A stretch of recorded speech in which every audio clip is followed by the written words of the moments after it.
Hey folks, David Stewart here. It is time to talk to a good friend of mine, Jesse White. He's a comic artist, metal singer, probably other things that I forget about. Carpenter, home builder. I don't know. Am I I'm probably forgetting a couple things? You can School see, teacher. yeah, school teacher. You can see some of the tools of the trade in the background there. Besides that big John Bushima book, Oh, which there he is. which is Yeah. probably a great resource. So we're going to talk a little bit about Dungeons and Dragons today. That is the plan, at least.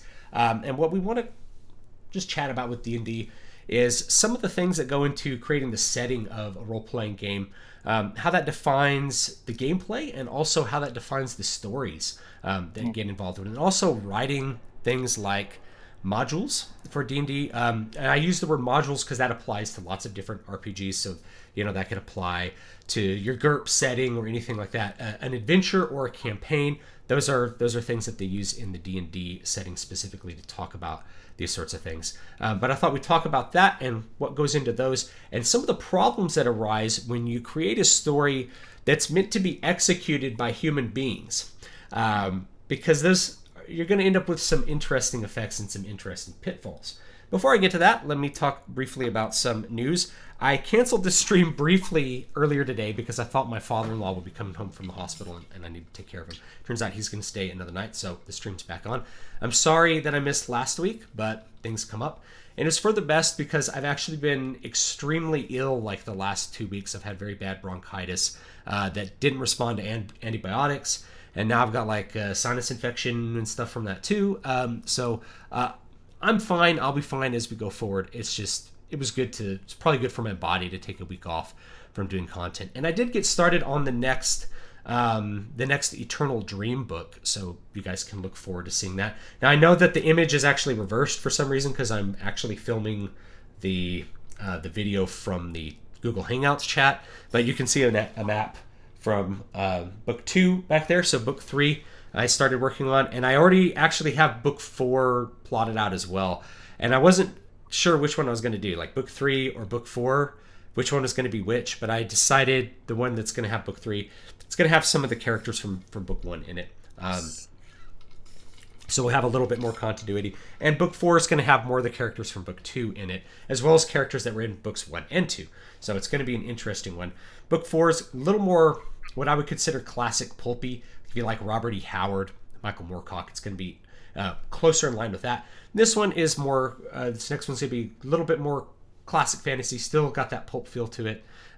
Maybe a little bit closer to something like Le Guin or, I don't know, Robert Jordan. I don't want to mention Robert Jordan. Less wordy than Robert Jordan. Like Robert Jordan if Michael Moorcock wrote the story. Yeah, thank goodness. So anyway, Jesse is a comic artist, and besides being a comic artist, he's also an RPG designer. So why don't you tell us a little bit about yourself for anyone that hasn't seen you on the show before? And then we'll Sure. look at some chats, and we'll get started talking about Dungeons and Dragons. Well, like David said, I guess I primarily am a comic artist. I've been working in that business for a number of years, but on the sidelines, I like to do other things. And one of them was creating a role playing game. I created this role playing game almost, I don't know, 20 years ago, and I've been working on it ever since. And it sort of began as kind of an attempt to try and fix the things that I thought were wrong in the RPGs that I played back in those years, in the 80s and the 90s. And so to that end, it's kind of almost got a philosophical problem with it, in that it's anti it's an attempt to be anti other role playing games. But I think in the editing phases over the last 10 years, I've sort of tried to wheedle that parts of it out. But the D&D setting was the game that I played mostly when I was a youngster. And as David knows, there's a lot of great things about AD&D, but there are some turkeys as well. And Well, I remember one night when we were playing, we went back and played First Edition. And First Edition, if you've never played 1.0, it's an interesting experience. My wizard got got one shot by an alligator like 30 minutes into play. And it's like, well, what do I do? It's like, dude, you got to roll another character. So I'm like, do I roll another wizard? And it's like, I'm going to roll a character that doesn't have 10 HP, right? And because the way that the game was set up, you were expected to roll with the numbers you actually rolled. You could roll a character that had like 2 HP. A max user has 1d4 hit points. I mean, Excuse me. Yeah, they have sorry. 1d4. You could have had a max of 4. It's supposed to Yeah, reference you're an older man and that you've been studying for all these years. yeah. So anyway, yeah, I got one shot by a crocodile, and that was the end of that particular wizard on that particular adventure. But it was a good experience, and so when we went back to AD&D, AD&D is good because it's like an expansion of first edition that solve problems. And then I feel like once you get past third edition I have a lot of, I guess, nostalgia for as well. But once you get past about third edition, it stops being about expanding and revising and more about just, I don't know, a different game. Like fourth and fifth editions are really different to me from the earlier Dungeons and Dragons. Yeah, second edition, which came out in 91, I think, or 89, something like that, is basically this edition, but they just made it orderly. When Gary Gygax wrote this, Gary came out of tabletop warfare. That was his oeuvre, and it was basically a game called Chainmail, and it was more historical, and he used miniatures, and they used to battle it. But he decided early on to create some sort of fantasy setting and to take that off the table. And those original rules, which are in those books that I display, they're really, if you've ever read them, it's not really rules. It's like unbelievable long essays and musings and tables of things, but it never gets down to the dirt and tells you how do you play this game, because that's not really what it was It's about. Yeah, it's about role playing, not about the rule set. And so that's another thing about the rule set is that the way that the setting for Dungeons and Dragons works, or really any RPG, is that the rule set is the limits for what you can do, right? So if you're a thief and you want to pickpocket somebody, there's a set of rules that's going to determine your likelihood of being able to pickpocket somebody, because like with anything in life, there's an element of chance and there's an element of failure, right? You can of course I know how to jump over a bush, but in real life, sometimes you don't manage to jump over that bush and you fall on your face and it hurts. So I always love that classic RPGs contain those elements. But the thing about especially classic D&D is that because it was so open, it left a lot of things kind of up to the game master to determine what those limits are going to be. And the whole idea is that the limit is going to reflect the reality of the setting. So, if you're in a medieval setting, obviously you can wear chainmail. Chainmail's effective. It's a very effective kind of armor, chainmail over a jack.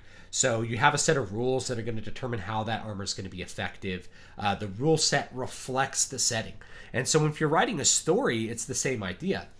If you think of your characters are going to be equipped with a certain kind of armor, well, that armor is going to determine their mobility, right? It's if you've never worn chainmail, it's quite heavy, and you're very mobile in it. But if you're not in good shape, you're not going to be charging down your enemy wearing chainmail for very long, right? And so when you write a story, even outside of something like Dungeons and Dragons, it's important to recognize the reality that every setting needs to have limits. That's going to limit what your character can do.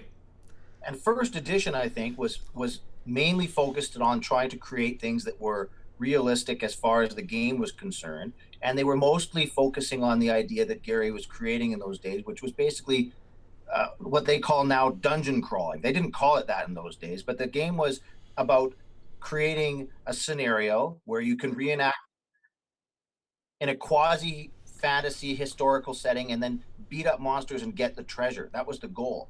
But by the time the 90s rolled around and second edition came out, people wanted stories rather than that. And it became basically a hex or an evil if you wanted to play a dungeon. And I've never really moved off from dungeons. I actually love the dungeon setting, and I don't really have much problem with the idea of just for no reason taking a module, I'm going to go into the underground, or I'm going to go into this dungeon. I don't play that much like that, but the campaign thing was a big thing that happened in those days. Yeah. And I don't know what the reason was. Well, I think I can think of a couple reasons, but you bring up a really good point, and I've talked about this in other forms of content. Content versus systems, right? So the Dungeons and Dragons system is the rule set for the game, and the content is either the story that occurs during a game or the story that's created by the players playing. And so there's a competition, I think, with role-playing games between, your story and the story. So campaigns are the story. Your story is what you actually do. Like I remember a crocodile eating my wizard, like right away.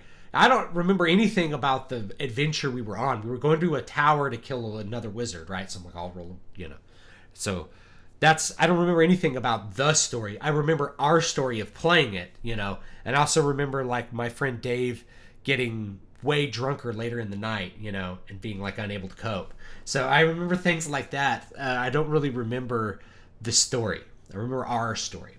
Now, before I move on, let me see if there's any super chats. There is one from Scotland Elf for $5. I really do appreciate that. It says he can't stay, but thanks for the great content. I do appreciate it, and I thank you for listening. Let's see if there's anything else.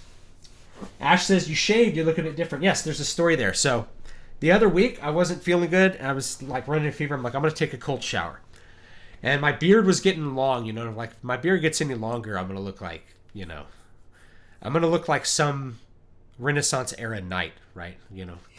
So I grabbed my beard trimmer and I'm like, and then I look and my skin, I just see skin and I look and beard trimmers have that little adjustable comb thing. Somehow that thing got pushed all the way in to shave it off. So I'm missing half. I'm like, all right, I guess I'm just shaving today. So I went ahead and I shaved everything off the other day, and so the beard will be back next week. But yeah, so that's what happened to the beard, and it'll be back next week.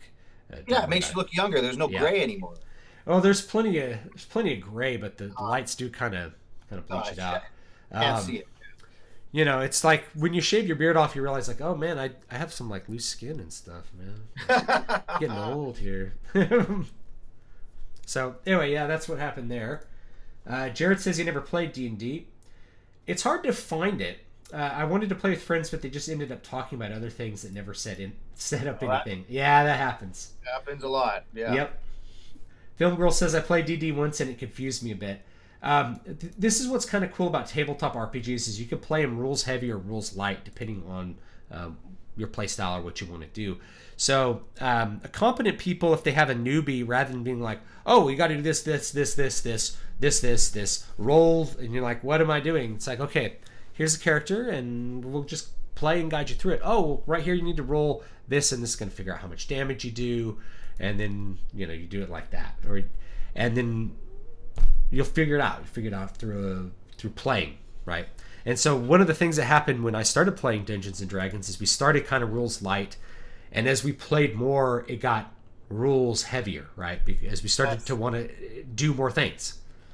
And then it chokes at itself up because it gets to a point where you're so rule heavy you don't know what to do, and then you go back to maybe rules light again a little bit.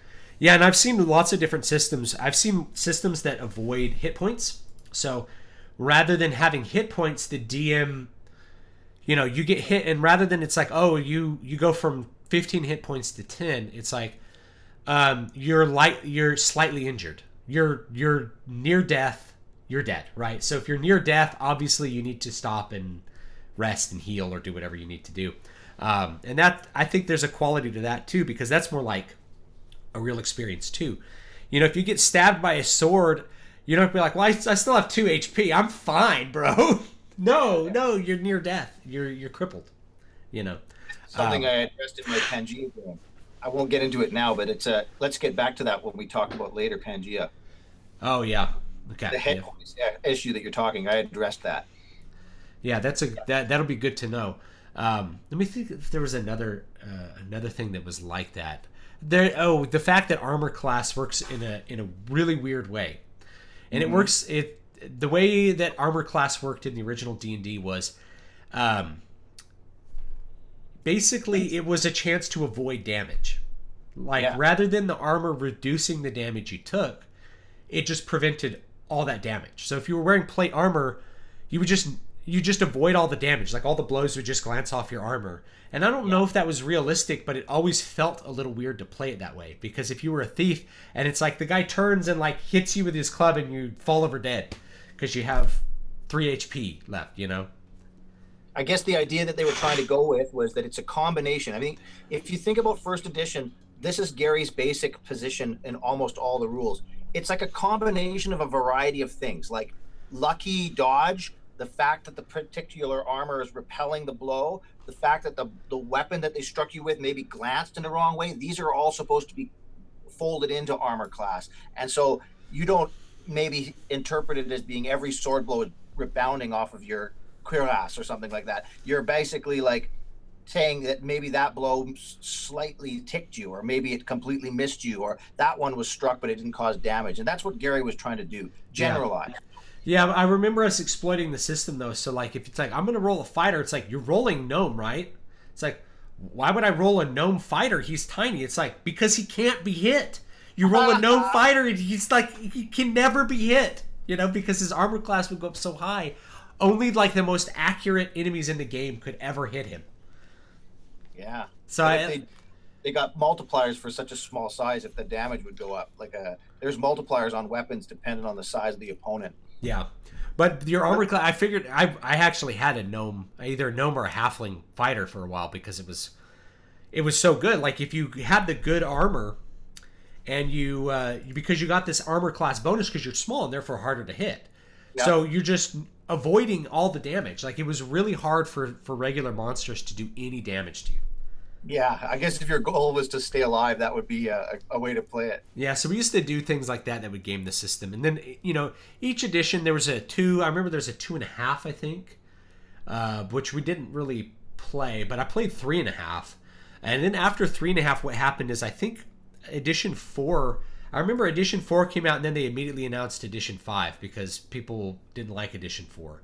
But edition 5 I thought was even worse. Like you would spend the entire night doing one encounter, and that's the game. You know, you're quite a World of Warcraft fan, and people have said that D&D 4 is like World of Warcraft as a role-playing game on paper and pencil. I never played it. What do you think of that? I think that's actually pretty accurate. Like you have a positional thing. There's, you know, you can have dedicated healers. Like the original cleric class was just a very weird class. But by 4th edition, your cleric is just a priest that heals people.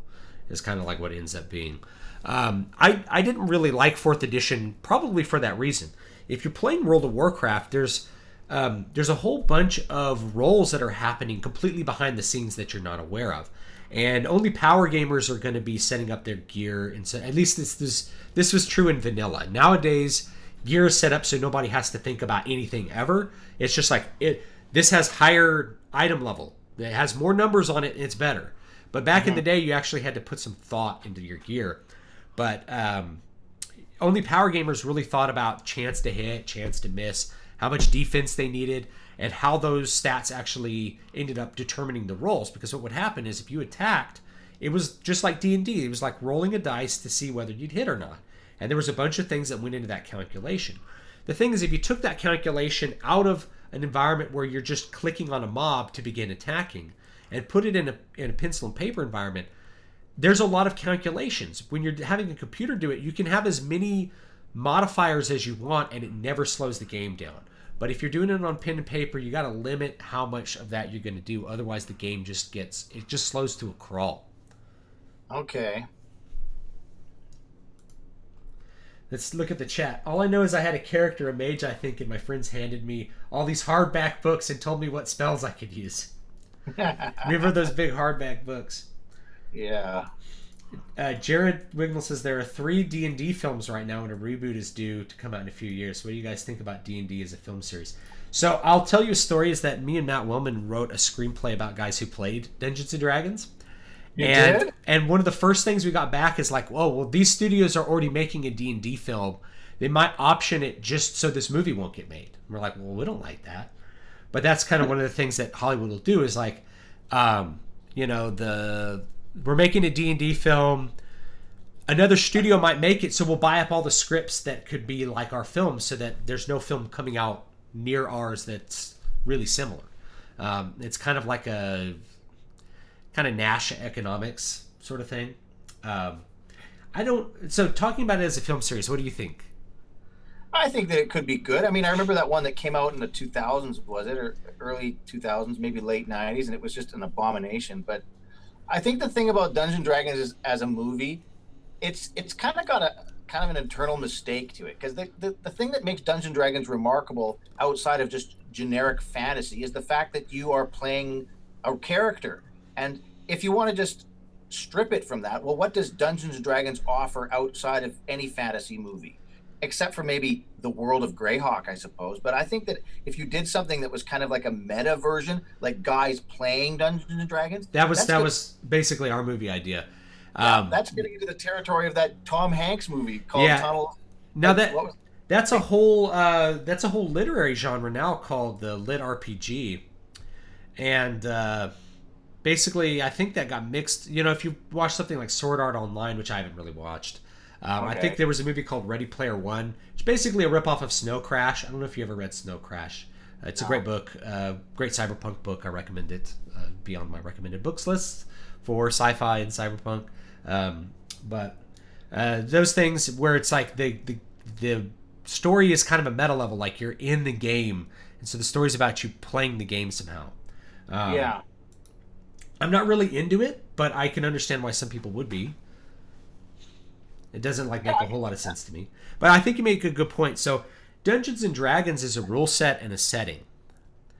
It's not characters or plot. And so what makes a good story good is characters and plot. That's right. Is there something special about the D&D setting? And I think you nailed it. It's kind of a generic fantasy setting. That's the point. The point is, if as a player you make it whatever you want it to be.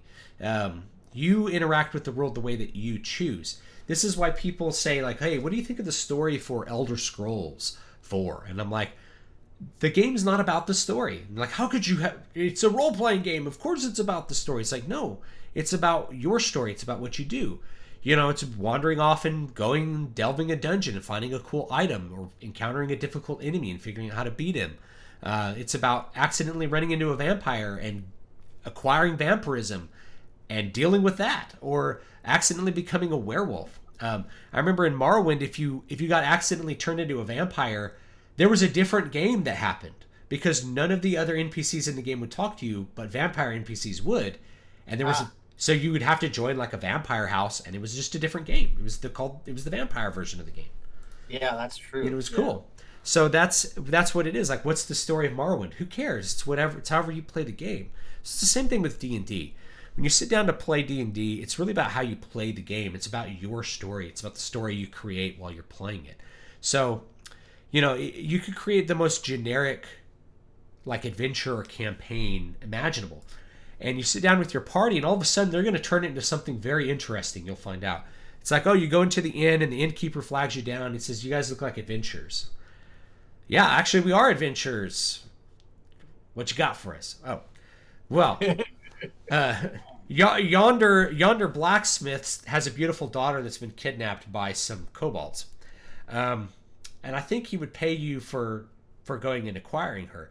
And all of a sudden you'll figure out, it's like, you say she's beautiful, eh? It's like, how about we kidnap her ourselves and we ransom her ourselves? Or it's like, no, I want to kidnap her and make her marry me using... It's like, so all of a sudden your players are just going to throw whatever story you had out the window and decide what they're going to do, and that's what makes it fun.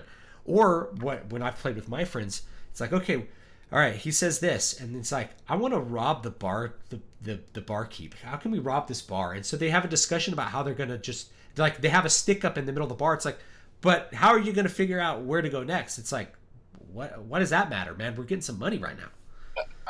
Do you know the phrase murder hobo? Yeah. Welcome to the Boar's Head Inn, folks. Yeah, look at that. Ha ha. Cool. Pints are 2p, 2 pence. 2 pence, yeah. 2 pence for a pint. Sounds good. So, David, talk to me about this. You've got a large back history as being a writer. That must gall you to some degree that someone's going to hijack your story. And since you also have spent some time in the schools teaching, I want you to reflect on this idea.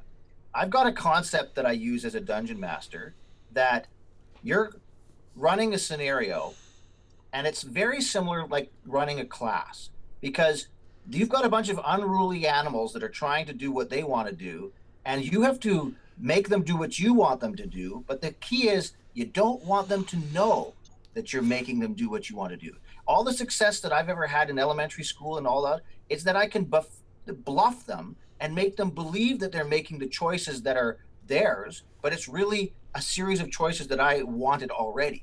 And I think that this is maybe the secret of dungeon mastering, because I don't like when players hijack the story and it turns into murder hobo, like we just wander around and kill, you know? Yeah, excuse me. Sorry, still got a little bit of a cough.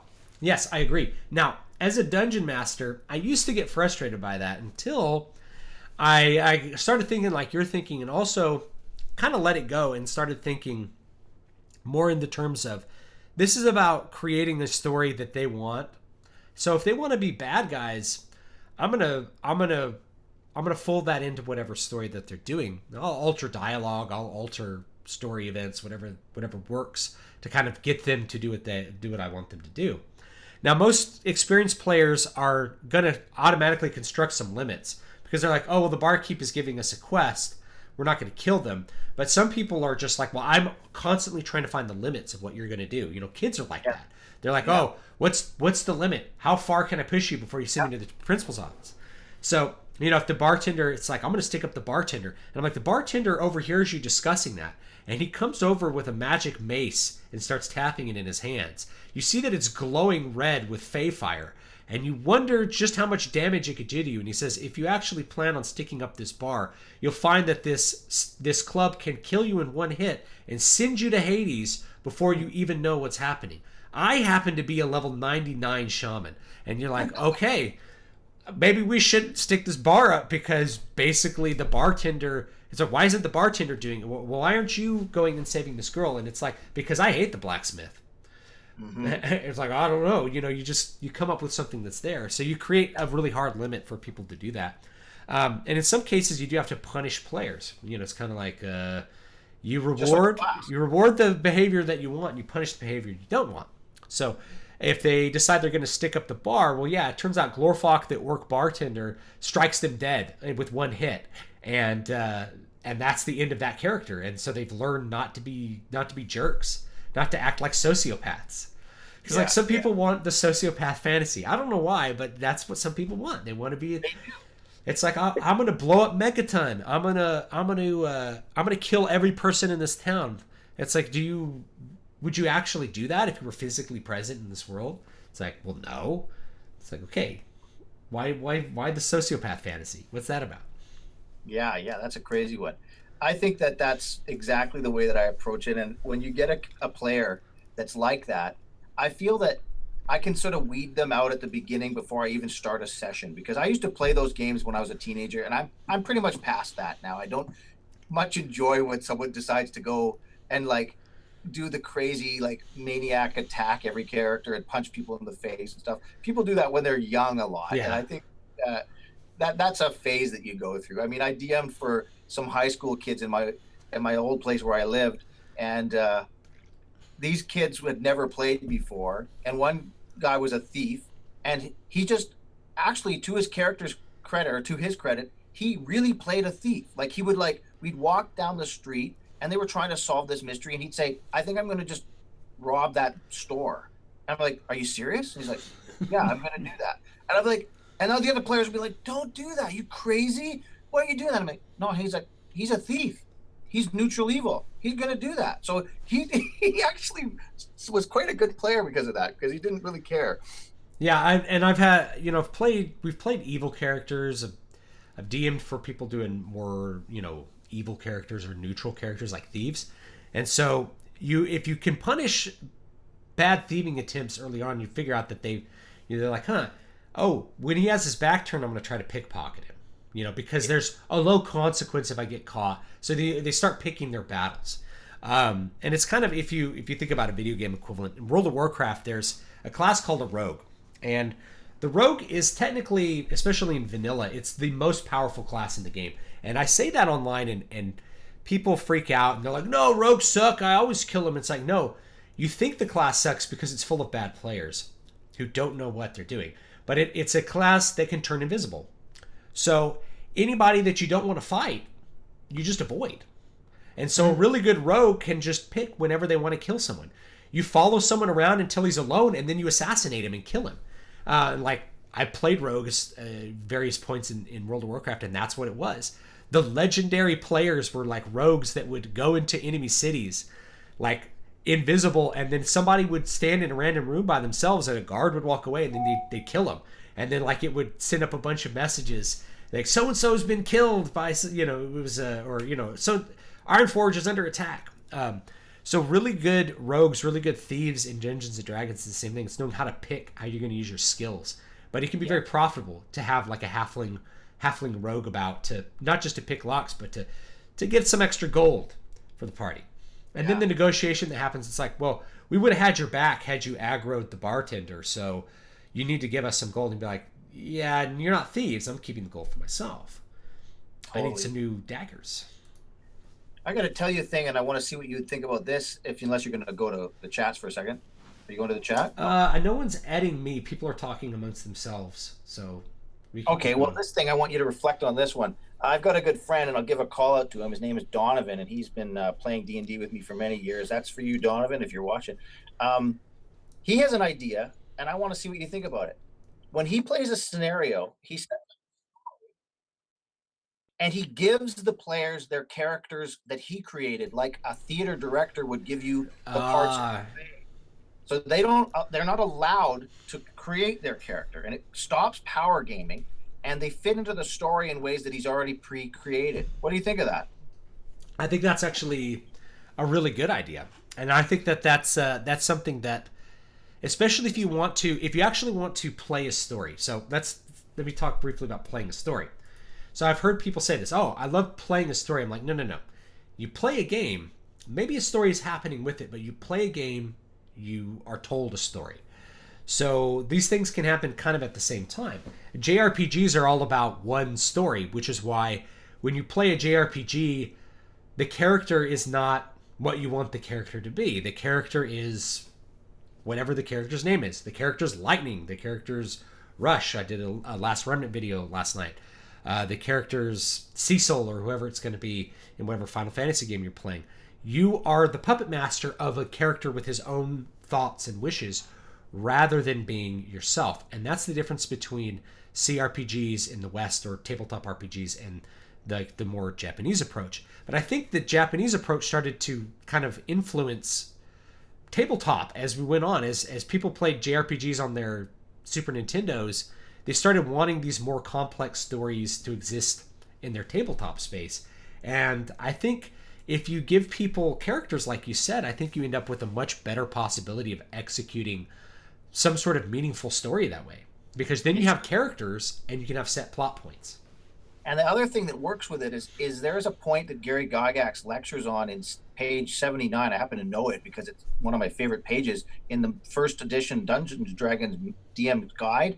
And he says that basically the game, and he's talking about the races in the game, he says basically the game is humanocentric because you are a human. You can't really conceive of what from the point of view of an elf is, because an elf is not what you are. You are a human. All you can be is a human being like an elf. This is also true of characters that you make. If you play a character, you're really mostly playing yourself because you don't know too much about how to be another person. But if you get a character given to you and you get a story written for you, it's outside of the paradigm of what you imagine the world to be. And that, for me, is a very big fountainhead of ideas. When someone gives me a thread of a thing, I can improvise on that. But if I'm left just to myself, I will go into the generic sort of same tropes that I'm used to already. Yeah. Me and Matt joke because he always plays a paladin, and he's always lawful good because that's who he is. See, that's what it is, yeah. And, I'm more of a bard. I'm more kind of chaotic neutral. But, and so when we play D&D, our characters are often in conflict. I'm like, dude, let's just not pay him. Like, there's no consequence. And he's like, dude, no, like, that's dishonorable. It's like, you don't make a lot of money in this world, do you? So I mean, like, that's something that had come up with. I think that's actually a great point. I mean, I would love to work on RPGs that are more focused on something like that, where you create rather than, and if you think about it, you're doing the planning phase of a book. So you create the setting, characters, plot. And so you have basic big plot points, and you have characters, and you have maybe detailed ideas about how those characters work, and then you give those characters to people, and they have to kind of take on the role of an actor. You know, they get to be actors rather than they get to craft the story more like an actor does than a game player or a writer even. So I think that's very interesting. I think I would really like to see something like that actually. Well, in fact, Pangea, actually, my game has that model, and I thought about this a lot, and I thought, what draws people away from the acting part of it? What draws them into being power gamers or min-maxers? We used to call them that in the 90s. I don't know if people use that word anymore. Min-maxers. People still use it. Okay, so I created a system in my game that delimits the player's ability to look at his stat. The fact is, the statistics that you have in the hard numbers are mostly the domain of the dungeon master. So I created a kind of a cool little piece of HTML where it asks you a bunch of questions, kind of like a personality test. And there's 150 questions, and it boils that down into numbers for you. And it tells you how old you are. You roll randomly about where you were born and what caste you were born into, and those factor into it as well.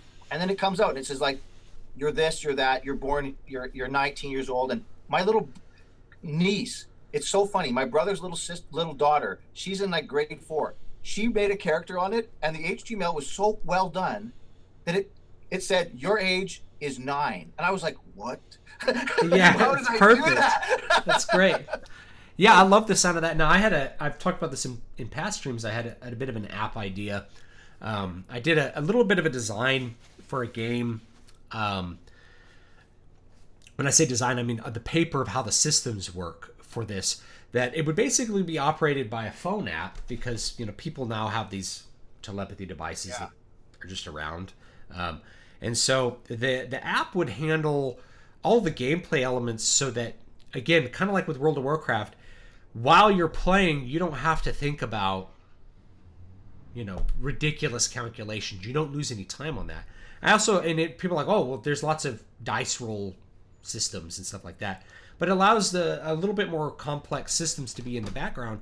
But mainly the whole point is to take people out of this place where they're staring at a piece of paper with a calculator rolling dice and just play the game.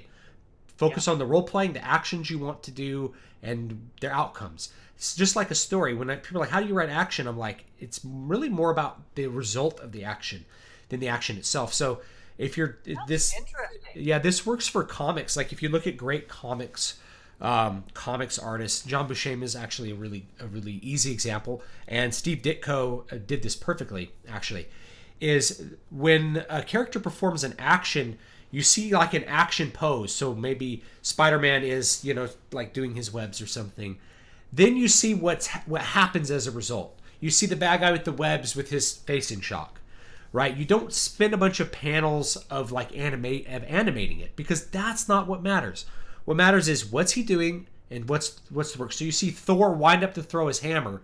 You see the hammer out of his hand and it flying with some action effects, and then you see the bad guy get hit. You only spend 3 panels max on any action. Otherwise, you're wasting your time drawing things that people aren't going to look at. They're going to look at the result. I've worked on scripts from different people who were amateur writers or people that were trying to break into comics, and these scripts would come, and they were maybe from people that were working for television. They were professional writers, but they didn't understand comics. And I'd always say to them, listen, your paging here is like you're doing 6 or 7 beats of psychological differences between like him first noticing a girl and then him responding to the way that she thinks afterward. I'm like, this is non-economical. And you and I have talked about this once, and you said the pattern that they had in the old days was, how much can I fit into this piece of paper for 30 cents or something like that? Like how many, and it was economical, like 7 panels per page to get a story in there and sell it for 30 cents. That is gone, man. It's like 4 panels and the psychological milliseconds between things. Like, the 6 issue. Yeah, I see these things now where a whole page is just reaction panels of like a character emoting,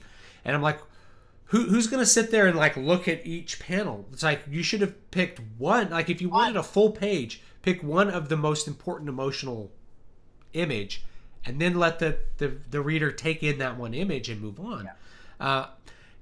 The whole approach to comics now, I think, is right. Like if you buy a 6-issue now, and I mostly buy them in like the collections. I don't buy like all the floppies. It's just not worth it. But you'll notice that the amount of story that exists in a 6-issue series now, if they actually get through all 6 issues, because a lot of times they just cancel them. You know, no one buys the comic, so it's out after issue 3. But in a 6-issue series, which is the old standard, you used to basically have a whole like novella or small book worth of plot. Now it's like there's one plot point, and then they want you to buy the next series. You know, it's there's so little story that happens now. It's almost intolerable to read some comics from like the bigger names. But the classic comics aren't that way. If you bought a like a Savage Sword of Conan, you could expect a whole lot of story in your little 3-issue set. It was a lot of story. It was like reading a Conan story. It really was. My buddy and I have done this thing in kind of response to not enjoying modern comics, and we started 3 or 4 years ago, where you just rebuying issues that we missed back in the old days when we were boys, and we meet each other over a month over the internet and talk about it. And when we started it, that was the very first thing that we recognized. I picked Master of Kung Fu. Do you remember that comic? I never read it, but okay. Well, it was basically a kind of a Bruce Lee type thing, and it was when I sat down to read it, it took me 30 minutes to read the comic. There was so many text features. There were so many panels on a page. I was like, this was 30 straight minutes of reading. You can read a comic in 8 or 9 or 10 minutes now, and they're so short. Yeah. This is actually something that I think if you go and you look at a lot of manga now, the Japanese artists, because it's created as an economical product, you have what you get is a weekly collection or a monthly collection, something like Shonen Jump, that has a number of serial stories in it, and they have to sell that for like, I don't remember how much it is, like 1,000 yen, which is $10, right? It's in black and white. It's like 100 pages. You have a strict limit for what you're doing, and it takes a while to get through one manga volume. You're just not just flipping through it, because even on that one small page, there's 6-7 panels of things, lots of text, lots of story. That's a reason that so many of them get adapted into animations and movies, is because there's a lot of story there. I can't think of too many modern comics. Now we're getting on a tangent talking about comics, but it's important though. I can't think of too many modern comics where they're going to make a movie out of it. All the movies that have been made have been off of like the Steve Ditko, Jack Kirby, Stan Lee era kind of stuff, or maybe like with the X-Men stuff, the 80s and 90s comics. Yeah. But after about, like, I remember there was this weird crossover somewhere in the mid 90s where like I was reading X-Men comics and they started getting so weird and out there and not very fun to read. I just stopped buying them. And I had bought X-Men comics for like not 8 years, but a number of years straight. And I stopped buying them. And I was just like, I don't know what they're doing with this. Yeah, I never read X-Men. My pal that I was referring to does, and his goal in life, he's a millionaire, right? His goal in life is to get every X-Men. He's going to work. He's going to do it. Within 2 years, he's going to get them all. But I rejected X-Men as a kind of a thing because I found it was so obviously an attempt to try to buy different comics, because they would reference and make the story thread between different issues of different titles. And I was like, I just can't keep up with that. I've got it's too much. $3 or $4. I can't buy 20 different comics to follow this story. I just feel confused. There was an interview with the president of Marvel from the 80s. I'm trying to remember his name right now, and it's Jim Shooter? Yeah. Oh, yeah, Shooter. That's it, yeah. Shooter. Yeah, so, and he was like, if we had any issue that was selling under 100,000, we knew we had a problem. And now any issue selling 15,000, it's like, that's a hit. He's like, he can't believe the decay. He's like, because I hammered it with every single team. It was story, story, story.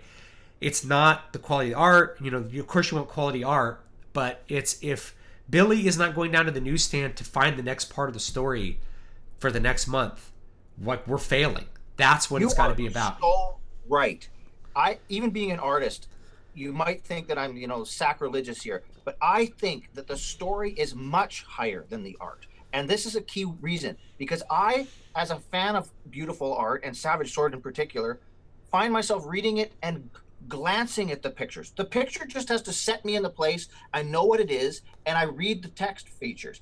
The picture, them, is not supposed to pull you out from the story. The picture is supposed to serve the story. Yeah. And that attitude that was completely demolished when they made that image line, when the artists became the artist superhero in the early 90s. Yeah. And the artist became the rock star, and that turned the whole thing upside down. Yeah. The only pushback I would say is like what defines the medium of a comic book is the fact that it's drawn.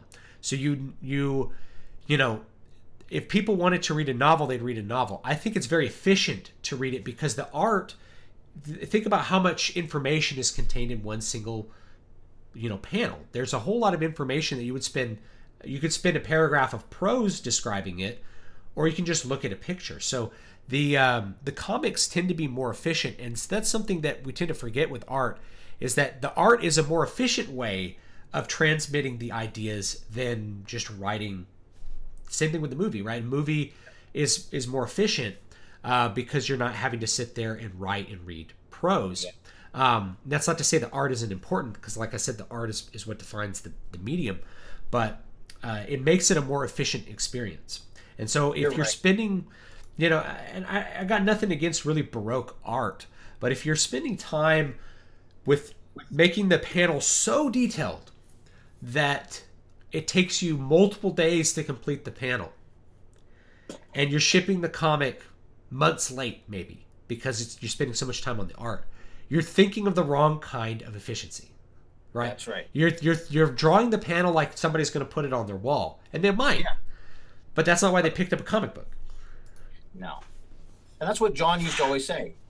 I hate comics. It's just a comic book. He used to say that, and he could draw like a wizard, It's just a comic book, he'd say all the time. But yeah. Anyways, back to RPGs. How many have you played? I've played quite a few. Of course, I've played different versions of Dungeons and Dragons. I've played GURPS and different modules for GURPS, which is generic universal role playing system. Yep. GURPS is a really good system. I like GURPS a lot. And of course, then you play all the different settings that utilize the D20 system, which is the system from Dungeons and Dragons, but with a non-fantasy setting. So I think Vampire the Masquerade was that GURPS or D20? I don't remember. I played that one. Looking at chat, somebody asked about Warhammer Fantasy role-playing game. Yeah, I've got it right here, pal. It's pretty cool. I like it. I like the setting a lot, and I think the rule set reflects the setting in a pretty good way. I think the Warhammer setting is really cool. If you like World of Warcraft, it's just a ripoff of Warhammer, but with Lovecraftian monsters in it as well. I can speak to Warhammer Fantasy role-playing a little bit in that one of the factors that makes it stand out differently than Dungeons and Dragons is it uses a principle of character generation, much like GURPS, where you create these characters with drawbacks. They have penalties that, like, you could pick, like he has one leg or he has one eye, and give you more points that you can spend on other thing. And I think there's an inherent flaw.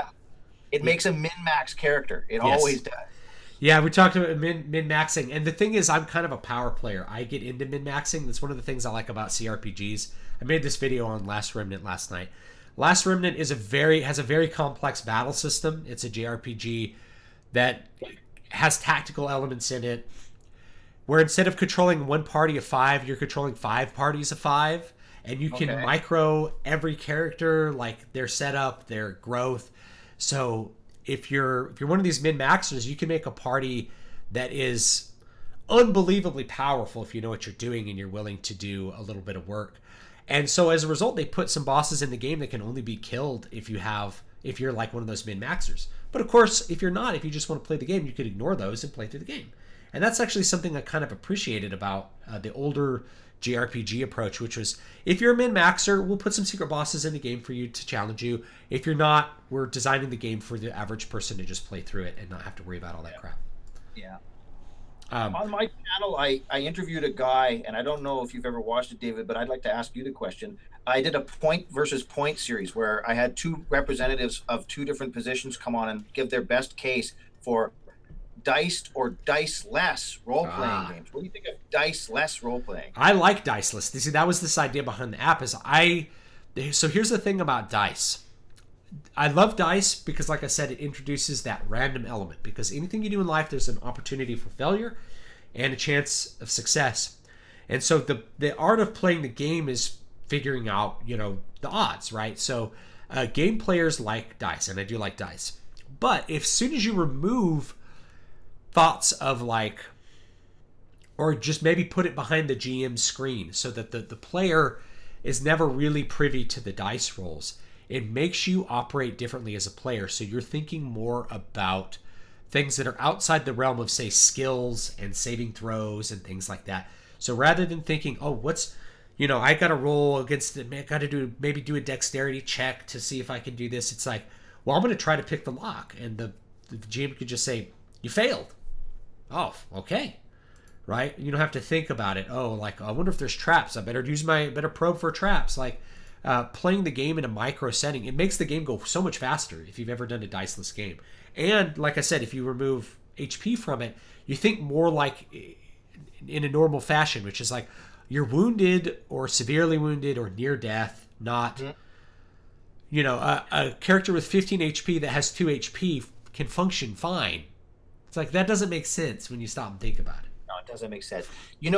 Ironically, being like what's called nowadays a grognard, that means a person the crustiest of the crusty, the oldest of the old. I started playing D&D in 1980, and it had been around in the 70s before that, so I'm not as old as that. But when we played those first games, David, that is how we played, because there was only 6 dice and the dungeon master had them. Nowadays, every person has a set of dice. You just sat at the table and said what you wanted to do.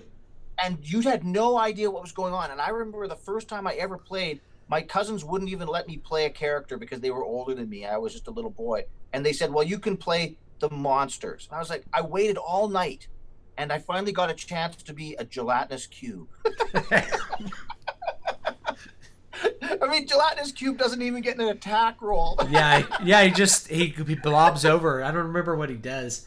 It just fills the hallway. Now, I will say something that as a DM, what I started to do, or GM, I always think of Dungeon Master. I can't think of Game Master. Doesn't work for me. It doesn't work. Part of that postmodern, take it away from the dungeon. That's what that's part of. So I'll mention Miffarog in a minute, and I'll talk about Miffarog and what that game is. Let me read some of the chat.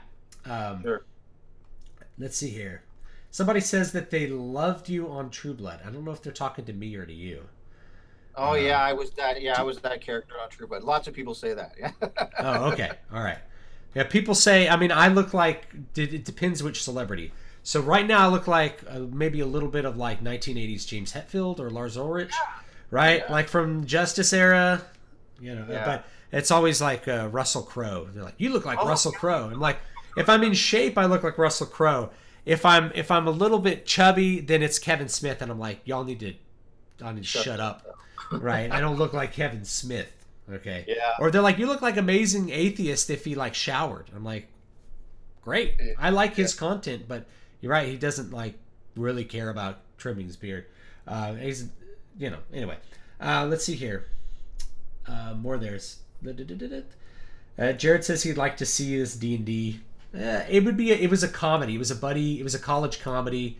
Basically, a jock gets kicked out of the dorms because he loses his scholarship due to academics. He's like, I'm here to play baseball. Why would I take tests? And it's like, so he has to move into these nerds, and the nerds teach him how to play D&D, and he becomes like a D&D geek. And so it was kind of a fish out of water story. Pretty fun. We had a lot of fun writing it, and it's very much an expression of our love of gaming. Bob, what are your thoughts on the Warhammer Fantasy RPG? So he mentions the starting classes. You have fisherman, rat catcher, coachman, and you class up as you go. I kind of like that. Yeah, I like that too. D&D adopted that in some edition with multi-classing. I'm not a fan of it. it's a min-max thing, right? It's like, oh, I'm going to be I'm going to figure out which 2 classes are going to make me invincible. You know, it becomes I'm not a fan of certain things with min-maxing because I'm a min-maxer from a game design perspective. I don't like creating things in the game that just make it completely easy or make challenges pointless. I like strengths and weaknesses. So that's why I like the idea, like you mentioned, having a set character. Jonathan Nichols, you could create characters in the first session and then build the campaign around them. Yes. You know what I do, Jonathan? I play a first session with 1 player, and I make that their intro session. And it's just for them, and it's to set up their story, and they just play with a sort of a preset sort of scenario that I create. And the end of the first session leads to the beginning of the first general with everybody. And I think it really works well. You could try that. Yeah, that's a good idea. Now, I used to do what's called freestyling. If you know what freestyling is, there's no set story. But it's like I aim as the master of ceremonies to create one.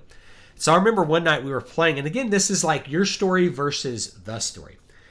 And so we were playing, I think it was 3rd edition. No, I don't remember. It was either 2nd or 3rd edition. I don't remember which one we decided.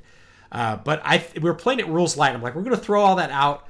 I'm going to do all the dice rolls. You guys don't worry about it. And so created this story. We played literally all night long on my friend Ron's table. And I'm like, all right, I'm going to bring in it's like, I'm going to, they're on this investigation and end up being this story about like werewolves. And then I was like, I'm going to really take them on a trip. And so about 5 hours into it, they realized it's like, wait, we aren't in reality. We're in a dream. Yes, I've imprisoned you in a dream several hours back, and I've been waiting for you to put all the pieces together to figure out that this isn't a reality. And it's like, oh no, we're prisoners of this little girl's dream, and so now we have to do this to escape. So it became a really, really like multiple layered thing, and the players had such a good time going through it and just being duped and like finding and discovering new things about the setting that I was just kind of pulling on at the fly. And because I would do it, I was like, okay, this monster, like none of your attacks are working. And so I throw in a little thing in where it's like it does, so they figured out how to just make up dream attacks. It's like, we're in a dream world, dude. We can do anything. It's like the Matrix. So they're like, I'm going to fly up in the air and I'm going to hit you with a 100-pound stone sword and crush your skull. And like, so they started doing things like that. Like, be imaginative. And it was just a really great session. So we just started from there, and I just kind of created the story around them. And that was a great time. And I remember that play session a lot partly because we played for like 13 hours straight, but also because a really cool story came out of it, and a lot of fun was had. And it was a lot of fun to manipulate my friends, You've got little kids, and you probably have experienced this. I've been around little kids. I don't have any myself, but when they ask you things and you don't really have an answer, you can just give kind of a knowing sort of a smile, and they'll start coming up with things much richer than you could have come up with. And you I'll just roll along with your idea. It's like the fan fiction about Star Wars. It's like 10 times better than the ideas that they came up with. You're like, what? How? Huh? Why? But if you just kind of do a knowing nod, you're like, maybe, and you're really like, I have nothing here. I'm just completely pale, like bald-faced tricking you the whole way. I love those kinds of games. I played tons of them when I was in elementary school like that. Yeah, that's why my son likes Legos so much. So like, the play of Legos starts with whatever set we kind of put together, and then he's like, oh, well, let's make some new guys. And so he'll pull apart all the guys, and he's like, this guy's going to be a ninja knight. And he'll put knight armor and like a ninja mask on him. He's like, he's really stealthy, but like he's invulnerable. You can't get through his armor. It doesn't do anything. It's like, well, this guy's going to be a robot ninja. This guy's going to be a robot knight. I'm going to make a robot skeleton with sword arms. And so it's just like you end up making these insane characters, and then he starts making stories out of them. Well, this is the castle that Mechaton, he comes up with names for these characters too. Mechaton lives in this castle, and he's telling these other skeletons what to do. And the ghost lives in the castle, but the ghost is a robot. And the robot ghost is blowing up the cat. It's like, the mind is just shooting, like bang, bang, bang. He's just giving off ideas. It's like if you ever read Axe Cop. No. Okay, Axe Cop is a comic that everyone needs to at least read some of. And you can read it for free online. It was a web comic that a comic artist and writer named Ethan Nicole cooked up I guess 7 or 8 years back, and the story of it is that he was playing with his younger brother. His brother was like 20 years younger than him. So he was playing with his brother, and his brother came up with this story based on the toys they had. They had like a little toy axe and like a cop outfit. And so he was axe cop, and then he had a recorder. And he's like, well, you're flute cop. And so he's like, well, I'm just going to turn this into a comic. And it exploded because of how zany the stories were. So he had his 5-year-old brother just come up with all of the stories. He's like, this happens and this happens. And then he just drew a comic out of it. And it actually became a huge sensation. Now he writes like for VeggieTales. He's got another thing called like Bears Want to Kill You. That's, you know, it really like catapulted his career. Before that, he also wrote a comic about like Jesus as like an 80s action hero that he kind of disavowed. He's like, I wouldn't do this now. It's a little too sacrilegious, but it was kind of funny at the time, I guess. Let me see if I could find the first comic here. Yeah, here it is. So I'm going to bring it up for people so they could see it. So this is what Axe Cop looks like, if you've never seen Axe Cop. And so created and written by Malachi Nicole, age 5, and Ethan Nicole, age 29. So they're like 24 years apart. One day, at the scene of a fire, the cop found the perfect fireman axe. That was the day he became Axe Cop. So this is like a 5-year-old telling him about it. I need a partner now. So Axe Cop had tryouts and hired a partner. My name is Flute Cop. Sign up here. We have a gang of dinosaurs to kill. And so like the next panel, he's just attacking dinosaurs with this axe. And he says, I will chop your heads off. And then like he gets dinosaur blood gets on Flute Cop and turns him into Dinosaur Soldier. Like he turns him into a dinosaur. And so, you know, my son does this stuff and he's like 3. So he does all this kind of stuff. He's like, I have a telescope gun. You know, I have a robot. Here's a Sidrazon was a giant robot with 2 swords and 1 eye. You know, like here's Unicorn Baby. Unicorn Baby makes wishes. He turns him into a pretzel. Like things go off the rails with it. But it's rare that you get to just look into the imagination of a little kid that way and see all the wackiness that can happen. So that's Axe Cop. If you guys have never seen Axe Cop, it's definitely worth reading or checking out. Cool. How about this one, David? You played this? Oh, I haven't played that. I probably need to. Yeah, I love that Michael Whalen art. Yeah, that's the one. Stormbringer's probably one of my top 10 books, by the way. If you wanted to read any one Moorcock Elric book, which one do you think people should read? So when I read them when they're all split up in their their pulp way, I don't know how they were presented afterwards in the omnibus. So I only know them from the old ones, like, you know, The Sailor and the Seas of Fate, and those are the ones, original ones that I have, and I have some. There's also some interquels, like what was it? The Fortress of the Pearl. See, that was the one I was going to cite out as my favorite one. Actually, I think that's one's my favorite. That's an afterthought one, and it's not really part of his original run, which he did in the 60s, but it's the best one, I think. It's tremendously good. But I do like the Stormbringer, the very basic story at the end where he's kind of got Zarazinia as his lover, and it's the whole story where the Pantangian wizard, what's his name? Theleb Karna, is that right? Oh, yeah. Theleb Karna? I'm trying to remember his name. Yeah. That he's constantly trying to catch.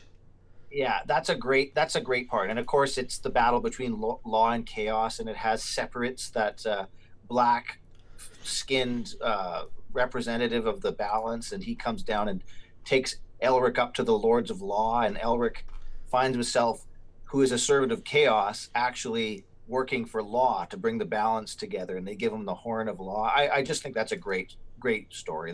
That's the final story. I think they call that one. Stormbringer is supposed to be the end. That's the one. It's the end of everything, really. It's great. So Stormbringer's great. I usually tell people to begin with Elric of Melniboné, which was actually written after. So things were written all out of order with Elric, and people have to realize that. This. Yeah, they were all out of order? Yeah, so the first ones that were written is now when they have them ordered. The first ones was actually, I think, Weird of the White Wolf. where he is destroying. He's sacking the Dreaming City. He's sacking Emir. Emir, yeah. Yeah, so that's actually the first one he wrote and published as several stories. And then later he wrote Elric of Melnimene, the first one. And that's actually a great fantasy story. But you can see it's good. You can see it's written. And he kills Cimmeral, and that with the blade. That's a great one. Yeah, Organ bald head. Yeah, so those are great. I would usually start with that one because it gives you the intro to everything, and it's a great story in and of itself. Usually when people read the ordered series now, they're like, well, book 1 was great, book 3, book 4 is okay, and then finally you get to Stormbringer and it's really good. It's because he wrote those other books, those middle books before the others, and wrote them as separate serial stories that showed up in like the fantasy magazines in the 60s. It's kind of a weird way. Anyway, yeah, I don't have that game, and I actually haven't played it, so it's a good one. The problem with it, I think, is it pulls a heck of a lot of back knowledge dependent on knowing the stories, and I think a noob player would have a heck of a hard time with it because it's really drawing on the kind of background that he creates in the story already, and if you don't know that, I think it'd be tough. Yeah, that actually leads me to another thing that I think is a big strength of Dungeons and Dragons in particular, which is the familiarity of the more or less generic fantasy story allows players to get into it quickly. It's really easy to understand how armor works, for instance, without having to go too deep into things, or how a sword works.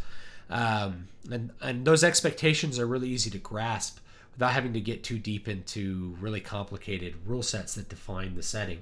So that's actually a virtue, I think, of Dungeons and Dragons, is the fact that it's a little bit generic. It's easy to figure out and understand how things work. Let me read 2 more things from chat. From Film Girl, if you were to write or make a D&D film, would you style it the same way as the Lego movie films? I probably wouldn't, but I like the Lego movie films. I think they're a lot of fun, and they capture the essence of Legos, which is things are zany. You can mix and match and make whatever crazy things work. So they literally build the plot solutions for the Lego movie as they're going, and that's kind of what's cool about it. That's cute. And then, do you think a Warhammer film series could be a thing? What do you think? I think that would be pretty cool. The Nurgle and the evil chaos mutants, they'd be great to look at. I think that digital art would serve them very well. Yeah, the chaos beastmen are disgusting to look at. Yeah, I think it'd be better than like the Warcraft movie that they did. Warhammer with the authentic, the real deal. I think would actually be quite good. Now, what I actually think would be really good would be a Warhammer 40K movie. Oh yeah. Warhammer 40K has some of the most interesting lore of a setting that I can think of, because they set it in the year 40,000. It's like you can make up 38,000 years worth of cool history. And so there's like the dark age of technology where, the civilization was even more advanced, but because of the fact that the warp collapsed, they couldn't continue. And then they fell into chaos. And then the Chaos Wizards corrupted some of the Space Marines, and there was the Horus Heresy, and the Emperor of Mankind is like dying on the throne of mankind. Like, I love that stuff. Oh, it's a great. And then the Eldar and all that stuff. All that stuff is great too. That's what I really liked, is how they took basic fantasy races and they tweaked them. I mean, I guess the space orcs are about the same, but the Eldar as the elves in the future, they're quite unlike elves, actually. They're like a little bit, well, they're not a little bit, they're a lot more technical, but they're still magic. And I thought that was a really good new take on elves. Kind of like the way when you wrote those elves in your fantasy novels. I felt them as being quite a good new take on elves. And it really inspired my re-interest in elves. I was an elf hater for a long time. People fall into the elf cliches that actually Dungeons and Dragons kind of help perpetuate, which is, I'm an elf ranger, you're in the forest, and the forest is great. And it's like, I get kind of tired of some of those cliches. Every time I get to like the elven city, it's like they live amongst the trees, and the trees and the nature. Let's break this open for a second, because it's one of my sort of passionate subjects, and I want to hear your brain deal with it, because here it is. Elves have a set characteristic as per the fantasy trope, that they're fair, they're slender, they're willowy, they like finer things, they maybe enjoy music. So that has a paradigm that elf is. And dwarf has a similar but opposite paradigm: squat, hairy, rough, more interested in sort of industry. Now, to me, and I think Gary Gygax says this too, that means that those races are much more limited than a human, because a human can be both willowy and fair and thin and gruff and industrious. But an elf, if you make him not willowy and not fair, he ceases to have elfness. He ceases to be more Yeah. unlike an elf. So you're like, this character that's supposed to be a new sort of aspect of race is really just a particularity of a human type of personality. And I've always thought that there's something seriously missing in that. Yeah, that's a really good point. And so, when to me, when I create races, it's really, I mean, it is kind of like they're variations of humanity, and they're opportunities for just, to me, I rather than thinking of these as elves as being something inhuman, it's like there's cultural consequences to the fundamental difference in nature between an elf and a human. And so in my setting, elves are immortal. However, they are immortal in such a way that their soul and their body are of the same substance. So human beings, we're used to thinking of like our soul and our body as separate substances, so that when we die, our soul continues in some afterlife. Whereas elves, their body is destroyed and their soul can reform in the body. It's more open because the body and the soul are united, and there's consequences to that. So elves tend to, in Tolkien's setting, elves tend to dwindle because they're immortal. They lose interest in the world in a sense, or they get upset that it changes. In my world, elves simply get bored, right? I mean, if you live long enough, you get bored of your surroundings and you have a need for new things. And at the same time, elves have, they don't have a superhuman memory. They forget things, because if you've lived for 3,000 years, you forget certain things. Like, just like how it's hard to remember things 10 years ago. I mentioned, well, for an elf, it's not, they remember the things that stand out from 1,000 years ago, but they don't remember every detail because it's not the way memory works. So Yeah. their culture is kind of a consequence of that. So you have two big kinds of high elves, which are like the high elves that live in their own little culture and just kind of don't want to deal with the outside world because human beings are annoying, right? And then there's the high elves that kind of go out and live amongst people. And then there's dark elves, and dark elves are a more primordial race. So the dark elves, rather than being human in the sense that they live in a physical world, they live in a more metaphysical world. Their world is a representation of metaphysical ideas, meaning the concept and the object are inherently tighter, or a tighter link. So your thoughts and your actions are more the same. Your concept of trees and the act of trees and the way that the trees are actually executed are the same. So you go to the dark elf realm and it's like, oh, well, how'd you build the city? It's like, the city exists because I thought of it. Like, that's the power of the dark elves, is they literally can create from thought. But as a result, the static nature of the world is almost intolerable. They go out into the world and they're unable to articulate and change the world in the way that they need to, because they're a metaphysical being. And then finally you have in the first book, which I call the Fey Watchers, the beings that are totally of the Fey. They are completely metaphysical beings. They do not understand a world that is permanent or has permanence. So they're completely divorced from it and they don't understand it. And so when they walk out into a world that's permanent, they become a fallen, twisted creature that's constantly searching for meaning in a world that doesn't have it. Because their metaphysical world is, even though it's completely dynamic, they long, so that the people that live in a completely dynamic world, who are completely, utterly subject to change at all times and can literally change their being, go out into the physical world because they search for permanence and they can't cope with it. And human beings live in a permanent world, and of course they can't cope with things that are impermanent. It's madness. So the Fey realm is sanity for the metaphysical beings, and it's insanity for us materialistic beings, and the elves are somewhere between that, and that's their conflict. I So I thought know I'm that was talking about my well setting. done because you conceived of it in a way that's hard to like. You know how Lovecraft often falls into this kind of way of when he's talking about something that's by human standards undescribable, and he just flat out says, and it's just utterly undescribable, and you can't comprehend it. And this kind of thing, you kind of go, well, like I kind of feel gypped off by that because I do want to know what this monster looks like. Like you did this, but you didn't fall into his trap. You Yeah, actually created a place that we can't comprehend and made it incomprehensible in a way that we felt I get a sense of what this means, and it was twisted and scary. Those what were they called, the Watchers? yeah, the Watchers. That was scary, I would say, and they were very, very well created. Yeah, the whole idea when you get there, if you guys haven't read Water of Awakening, you can actually get the ebook free if you're joining my list. I've given away lots of copies, so it's a cool book. When you get to the Phalanx, when you first meet them, there's to me, I was like, I wanted to start with kind of what people thought of as the cliche elf. It's like they live in kind of a weird tree city, but things get weirder as you go into it, and then you figure out that they have a completely inhuman way of viewing what's there. They're trying to capture the essence of humanity, which they don't understand. It's like, how can you be permanent? How can you be a permanent thing?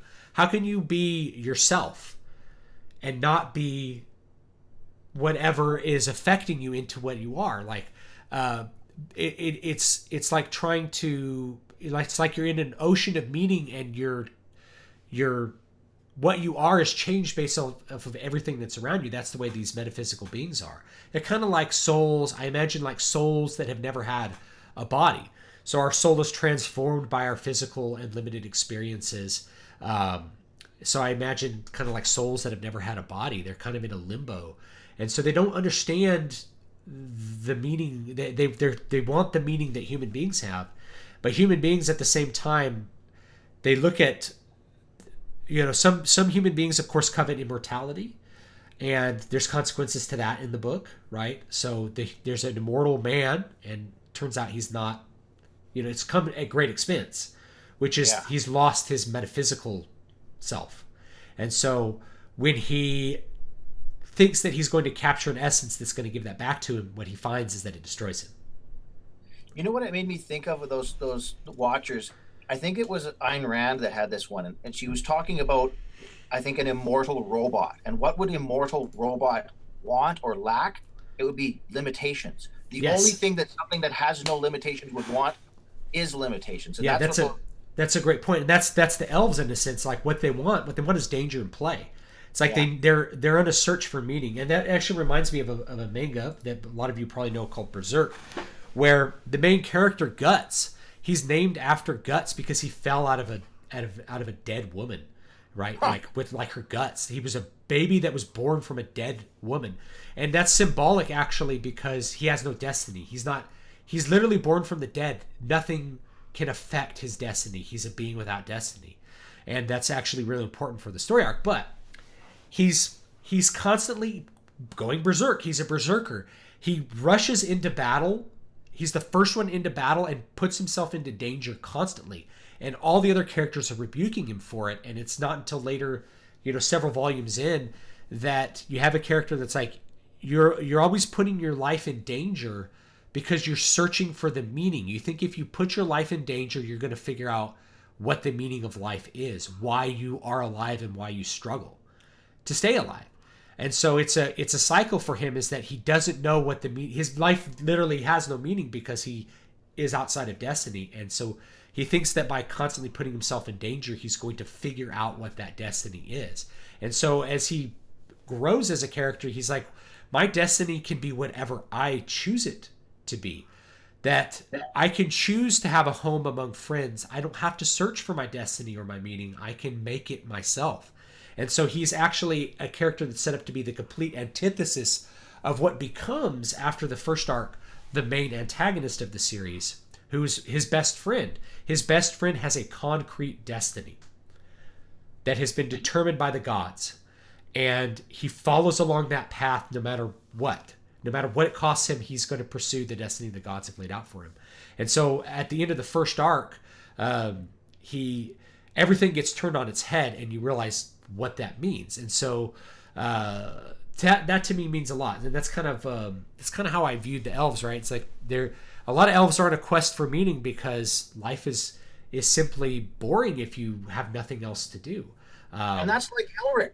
Elric does this kind of inadvertently because he finds himself on the dreaming city and he's the emperor and he has everything that he wants, but the one thing he doesn't have is any sort of change in his life, and that's what sends him out to the young kingdoms. I love how Moorcock calls them the young kingdoms. Like, they're the upstarts, they're humans, they're men, and Elric finds his destiny traveling amongst them, like kind of like your characters in Waters of Awakening, those two elves that are questing out to be Farrah and her husband. They're actually going to be in book 3. I love them. So there's a cadre of characters, and they serve a very particular role. They have their own quest. They're actually the B story in book 3, and the A story has to do with I'm going to call him a leper king, but he doesn't actually have leprosy. But he's treated as a leper because of physical deformities caused by disease. So there's the A story is that king's story, and it's a bit of a political story. The B story has to do with Helga and the elves and what they're after. So we'll talk more about that as I get through the drafting process, I'm sure. I'm looking forward to writing it. I started writing it last week because I was sick and I couldn't do anything else, so started writing the next books. I'm like, I don't feel like doing this other. I can't make videos. I'm too sick, and I shaved my beard off, and I look weird. So I'm gonna write some books. You mean it was shorter than this? Oh yeah, I was completely clean shaven. No way. Oh yeah, yeah. I think I'll send you some pictures. But the thing is, like, if you haven't shaved in a while, and I shaved with a straight razor, right? Because I don't, and it's like I was a little out of practice. I definitely cut myself in a couple places, and I had some like major, like my face turned all red, which was a little bit unexpected because I don't know why I didn't do it right. I think it's because I took a cold shower rather than a hot shower before I shaved. I gotta remember. I could actually see something that used to happen to me. I'm pointing at your face on the screen here, but nobody can see that. Oh, yeah. I used to have like the full 19th century type cheek sideburns. Oh, and yeah. when I took off, my cheek was completely white because it had blocked the sunlight. My upper cheek was tanned. Yeah, I used to wear the big mutton chops too. That was something I wore for a long time. And my wife prefers the beard. And so my son actually really prefers the beard. He came out and says, "Daddy, you have to grow your beard back." And I'm like, he's like, "Go get your beard back." I'm like, "I can't just go get it back. You have to just wait for it to grow back." And he goes, "I make it come back." My dad too. My son's very dramatic sometimes. And if he doesn't like something, he'd be like, "Destroy it, Daddy. I want you to destroy it." So it's like if we have a cake and like, "Oh, we're having birthday cake," and it's like, "Is it chocolate?" It's like, "It's vanilla." Throw it away. Let's see here. Let's see some chat here. Aside from D&D, what other RPGs do you think would make good film adaptations, and would it be best to make an animated film or live action? I think we're really talking about the settings from the RPGs, right? Okay, so one of the big issues with RPGs that are at least published that I think of off the top of my head is that they are adaptations of IPs already. So making a movie of that, it'd be like making a movie of Elric. I mean, yeah, there's one of mine that I like, and you can actually get it now in a more revised edition. It's called the One Ring role playing game. And it's based on Tolkien's world, of course. But that itself is an adaptation of Lord of the Rings. It's the One Ring role-playing game. Now it's, I think, called Adventures in Middle-earth or something. I don't remember. Ones that I can think of that might be good is there's one called The Legend of the Five Rings, which is a samurai role-playing game. Oh, that's cool.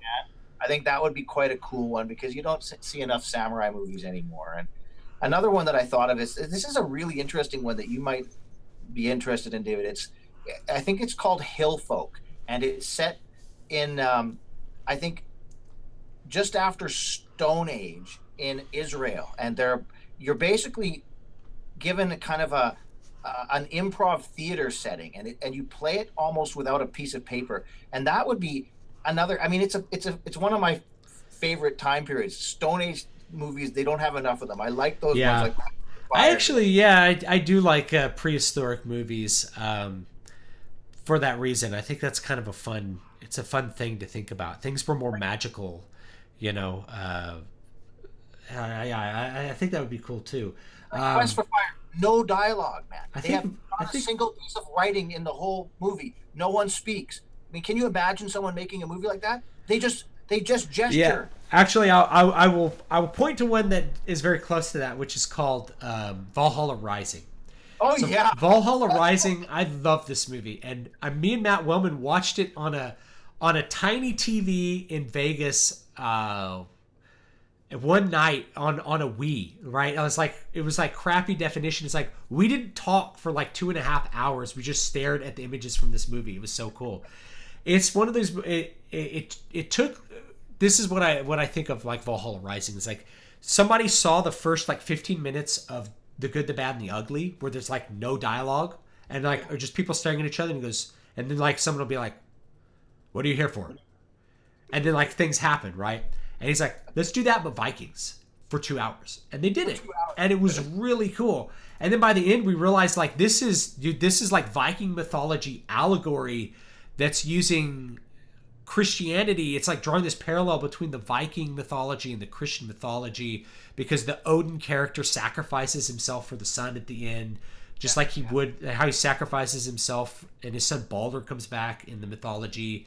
It's like it's this weird connection between Christianity and the Viking sagas. It was so cool, but it was allegorical, and most people I think just didn't get it. I think it was just way over people's heads. They couldn't even grasp the idea that when One Eye was seeing all those sequences that were covered in red, that was foreshadowing, not foreshadowing.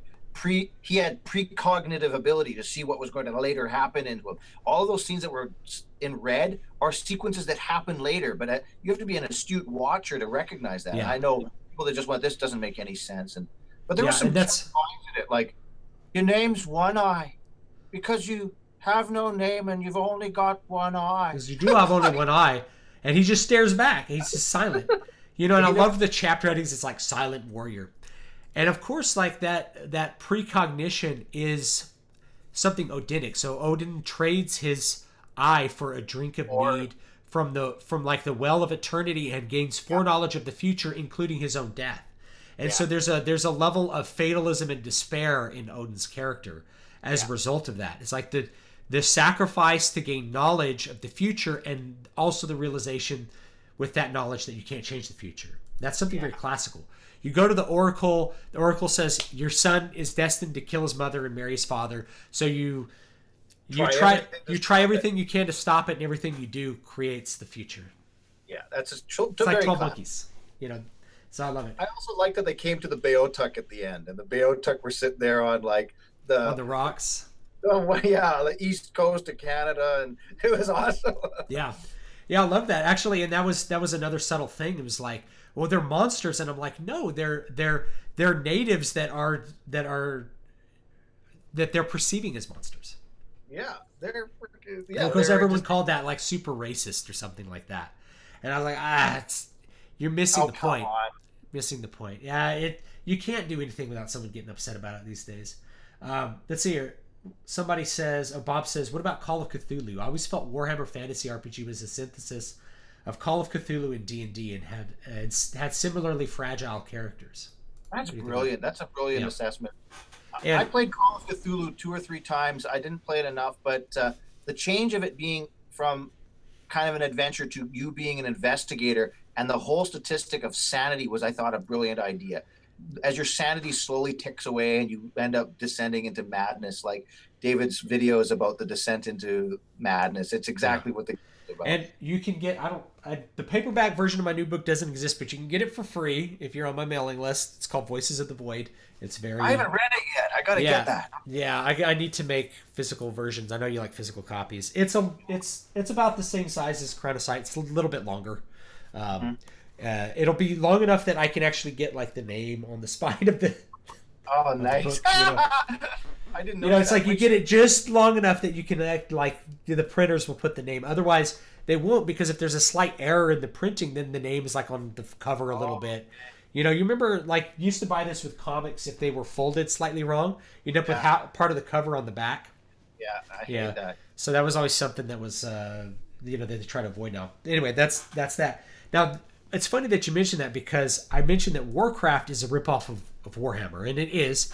And it is a ripoff of Warhammer also in that inclusion of the Cthulhu mythos. The Cthulhu mythos is just in World of Warcraft. The old gods are these gods that ruled over Azeroth and were subdued by the Titans, That's exactly it. many centuries before.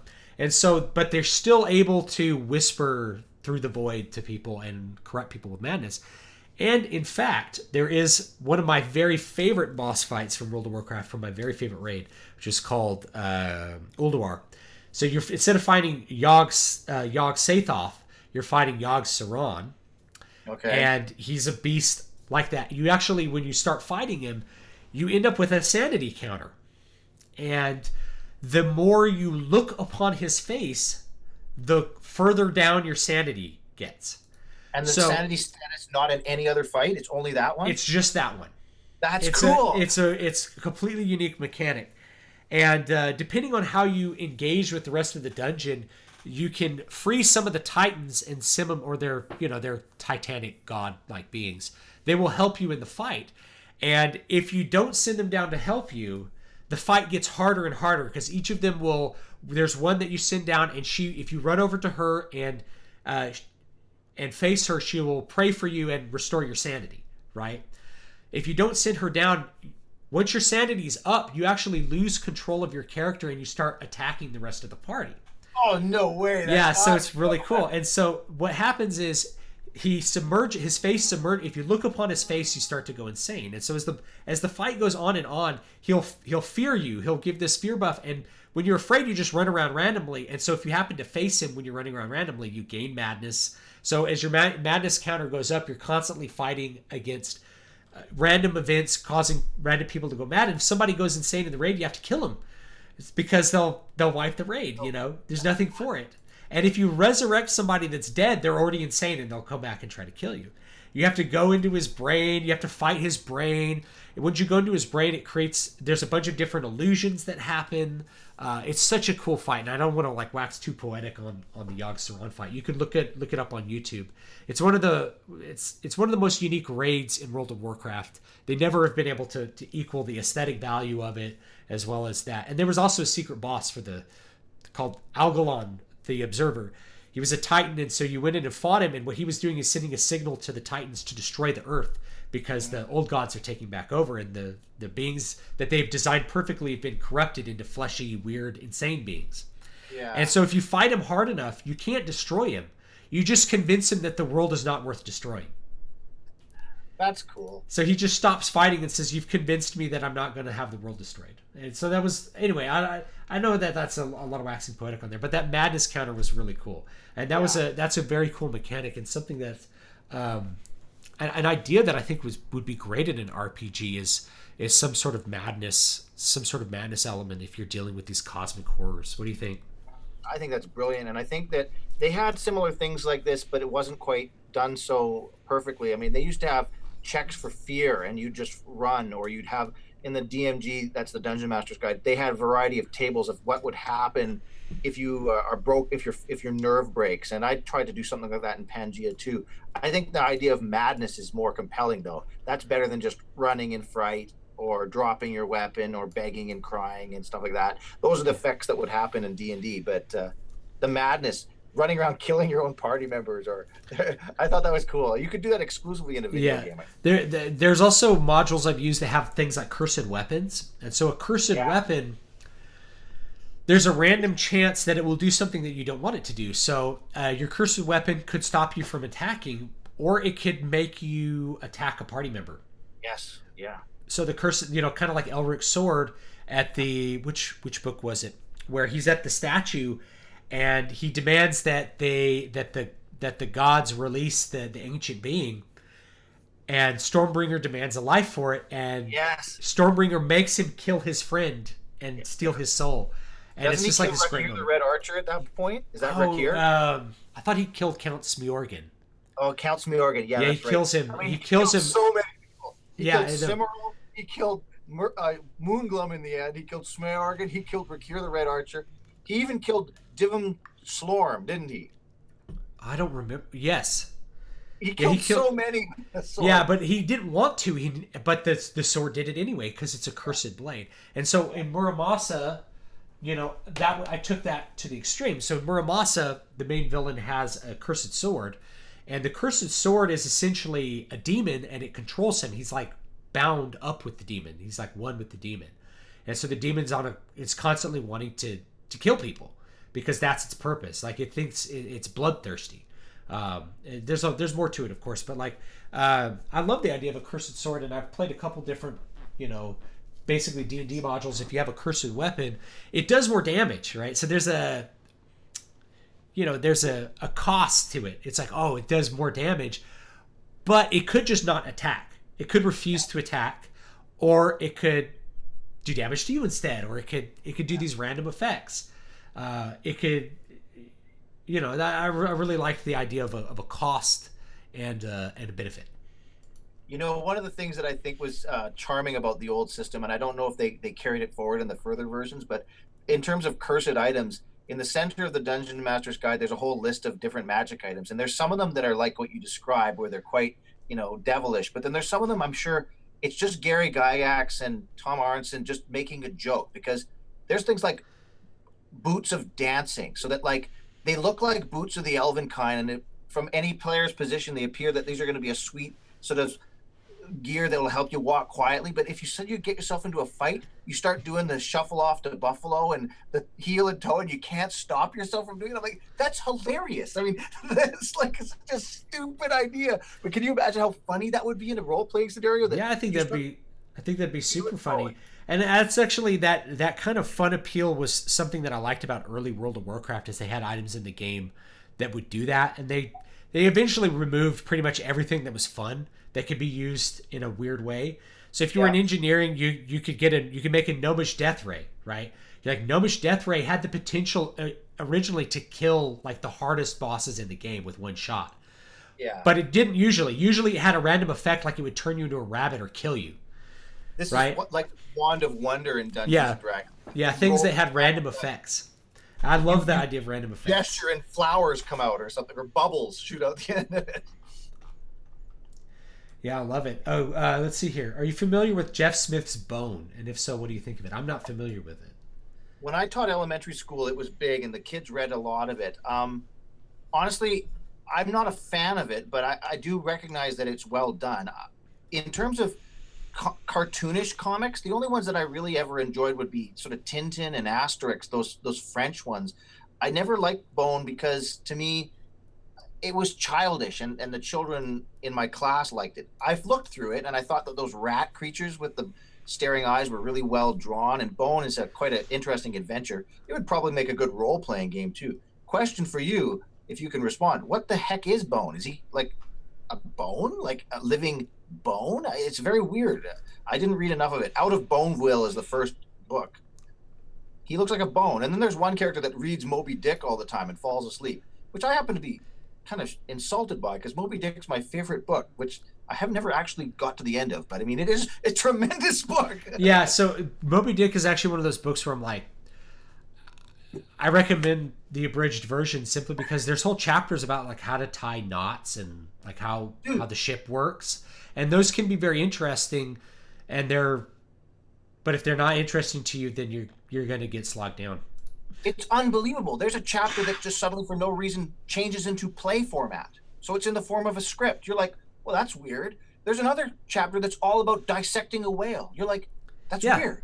It's got nothing to do. There's almost no plot. I understand it from the 19th century perspective, which is when you bought a book, you looked at it as like a value thing. It's like, I'm spending 10 cents on a book. I better get a lot of entertainment and interest out of it. And 19th century readers were pretty happy to skip chapters. So you see the same thing with like Charles Dickens books. It's like, why are they so long? Why is there so much stuff in them? It's because 19th century readers wanted lots of stuff. Same reason. Like talk about comics again. Why? How much can you jam in for 45 cents? Yeah, and 20th century or 21st century RPG players want a bunch of crap in their RPGs. It's why the D&D book is like super thick. It's like I got the 3rd edition rule book, the monster manual, the blah blah blah, the cursed weapons addendum, You have a million of these things because people love to have value with it. People pack it in. I wanted to mention Mifrog. So, Yeah. do you know what Mifrog is? I've never heard of it. Okay, Mifrog is it's mythic fantasy role playing game. It is a role playing game that was invented by Varg Vikernes of Burzum. Right now, if you hadn't kept up with Varg, he recently got banned from YouTube. That was inevitable. He was going to get banned from YouTube, but he created an RPG because he was super into RPGs, and on his channel he did a bunch of RPG reviews and stuff. So he wrote one called Mifrog, and if you ever buy it, I bought it for Matt. It's very, very interesting if you want to take a trip back to the mentality from like the early 1980s. It's like that. So you mentioned it's like it's hard to find the rules for how to play. There's all these tables, long paragraphs that describe things. The map that's included is like an island chain off of the coast of Norway that's just been blown up and adapted to a setting. You just read about the different races and things like that. It's very wordy. It's very old school. But if that's what you want, it's actually pretty cool. It actually captures a lot of those things with it. And if you nowadays a modern player would look at this book and be like, "Where's the game?" It'd be like, "Oh, this is like D&D 1.0, dude. You make the game." It's like, well, what do I do? It's like, decide if you're going to go into a dungeon. Where's the dungeon module? It's like, there's no dungeon module. You populate it with some monsters from the monster section, and you play it. And here's what's kind of cool is he does it as a print on demand, super cheap Amazon book that's like a big square, like the biggest size you can make. So you can buy the book for super cheap. Like I couldn't believe how cheap it was. It's $13 for this paperback of it, and it's actually it's kind of a trip. The thing is I don't think most modern players would actually dig Mifrog, and it's almost like, why play the setting? It's really like a HEMA setting almost. It's very, very intended to be very strict with the way weapons and armor actually worked. It's an interesting thing, but for people that are looking, it's like no one does any old school RPGs anymore. They do, you just have to kind of look, and Mifrog is actually one of those. But you also look, if you look in the reviews, there's a bunch of 5-star reviews and there's a bunch of 1-star reviews. And the 1-star reviews are it's racist. It's a load of racist tripe. The game is very convoluted and completely overcomplicated. Well, that sounds like... Yeah, it sounds like it to me, yeah. Yeah. This is a racist game which contains racist elements. Outdated rules that could have been written 20 years ago. Boring, run-of-the-mill European fantasy world. Right? So, that's it. That's what it is. Like, the 1-star reviews tell you exactly what it is. It's old school. And the reason they think it's racist is, like, if you pick a race, you could pick an Aryan. An Aryan is actually like an Indian.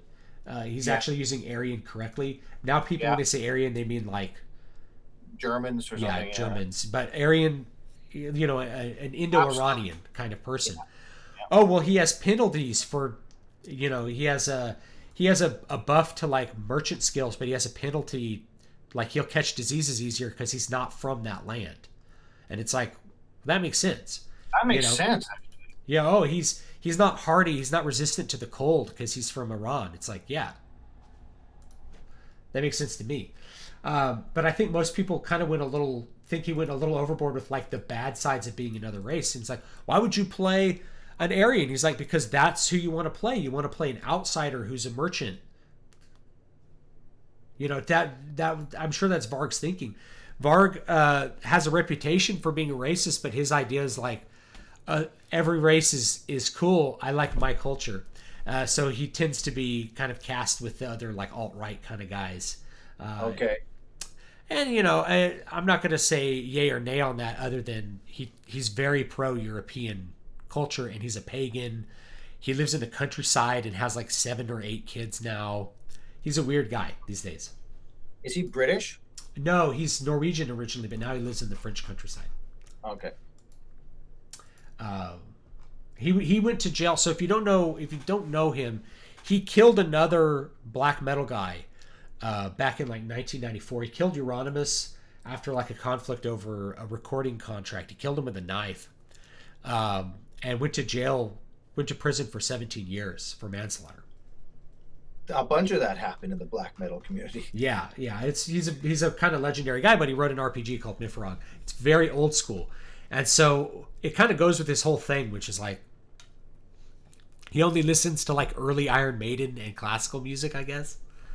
I like him more and more. I want to go check this out. I don't think you'll like his music that much, at least like the black metal stuff. It's very original. A lot of people copied him, but like it's not for most people. You know me, I like singing more. Like you can actually find his channel on BitChute. It's called Thulean Perspective, and Thule is like yeah. So it's called Thulean Perspective. Do you really call it Thule? Yeah. Is it Thule? Thule is the name of the land that he is Absolutely. Yeah, absolutely. So it's kind of interesting. George says Tolkien had a cursed sword in Children of Hurin. I've never read Children of Hurin, I'm sorry to say. It's good. If you read Silmarillion, the story is in there. It's a tragedy, so it doesn't fit very well with a lot of other Tolkien stuff. But it's good. I like it because it's set in the more mythical age. What's the cursed sword? Huh? It's not that. See, I don't think his sword is cursed. I'm trying to remember it. But basically, his father is captured, and so Morgoth swears upon himself that he's going to force this guy using his magical vision to watch his children be destroyed. And so it's kind of a Greek tragedy. The children are separated, and he ends up marrying his sister on accident, as part of this curse. It's a very interesting, tragic story. And like they end up committing suicide. He comes under the curse or spell of a dragon. I think it was Gothmog. I'm trying to remember which dragon. It's been several years since I read it, and I only read it one time. Unlike the other Tolkien stuff, which I've read like a lot of times. 6 times. Yeah, 6, 8 times. Oh, this is a good one. I don't know if anybody asked about your favorite D&D campaign setting. Mine is Dragonlance. So, Dragonlance, yeah. So the Dragonlance books are a thing. So this is where I think we get the idea of stories and campaigns. We're kind of coming back around to this. So Dragonlance is one of the D&D settings. There's another one called Forgotten Realms. I actually like Forgotten Realms better. And then the World of Greyhawk. Yes, World of Greyhawk. So the Dragonlance books, if you've ever read them, I don't think I like them now. They're really too cheesy now. I loved them as a teenager. Yeah, and I guess that's kind of where I fall with them. So the first one's called Dragons of Autumn's Twilight, which is a great name. I love the name. Great name. When I see Dragons of Autumn's Twilight, all of a sudden I hear like Twilight Force playing. I hear some gamma ray music. I just like it. It inspires everything, and that classic painted cover art. It was great. Elmore. So that was by Hicks and Weisman. Tracy and Laura Hickman, yeah. Yeah. So it's okay, but that's where we started, where people were writing stories set in the setting. And then, of course, you're going to want to have campaigns that tell those kinds of stories, but you're playing through them. And that's kind of where we get this idea that the story is going to come in and be this part of the game, and it's going to be fused together. And if you approach it as a player knowing that that's the case, you'll probably limit your actions in a way that's going to allow you to actually play through the campaign. Now, I like Forgotten Realms, and the books, there's several books that I like that are technically part of the Forgotten Realms, although they really are great books on their own. And that's the Drizzt series, The Legend of Drizzt, by R.A. Salvatore, or R.A. Salvatore. I don't know if you pronounce the E. But anyway, he wrote that. It's all centered around this dark elf character named Drizzt, and the first book is great. It takes place completely in the Underdark, in this dark elven city, and it's about the growth and maturation of a dark elf named Drizzt, who just doesn't fit in with the dark elf thing. His father doesn't fit in, and he doesn't really fit in, and so eventually he has to leave. And of course, the dark elves in this are really evil.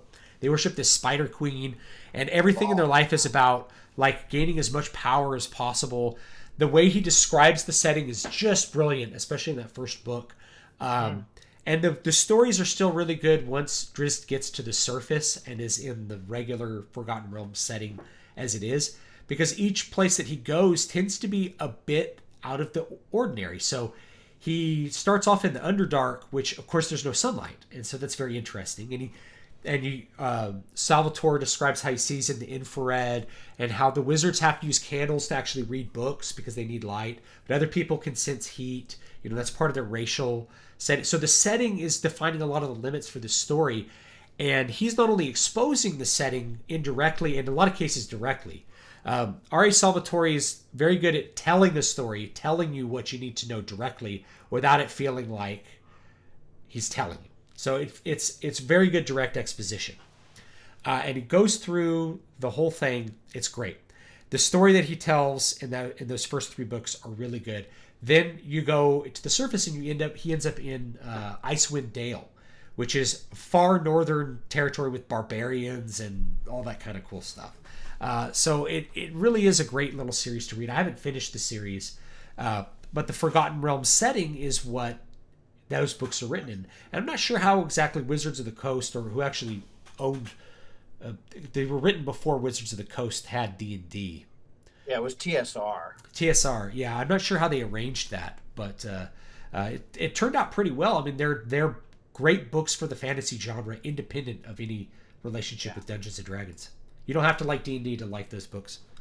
Regarding Dragonlance, which the poster asked about, I think that Dragonlance as a world is very interesting, because those items, the dragon lances, to me was very compelling when I was a kid. I thought at that time, that was before things like Reign of Fire and movies where you could see dragons a lot. So like what we only had was basically Dragon Slayer, that movie that Disney it had Tom Cruise in it, didn't it?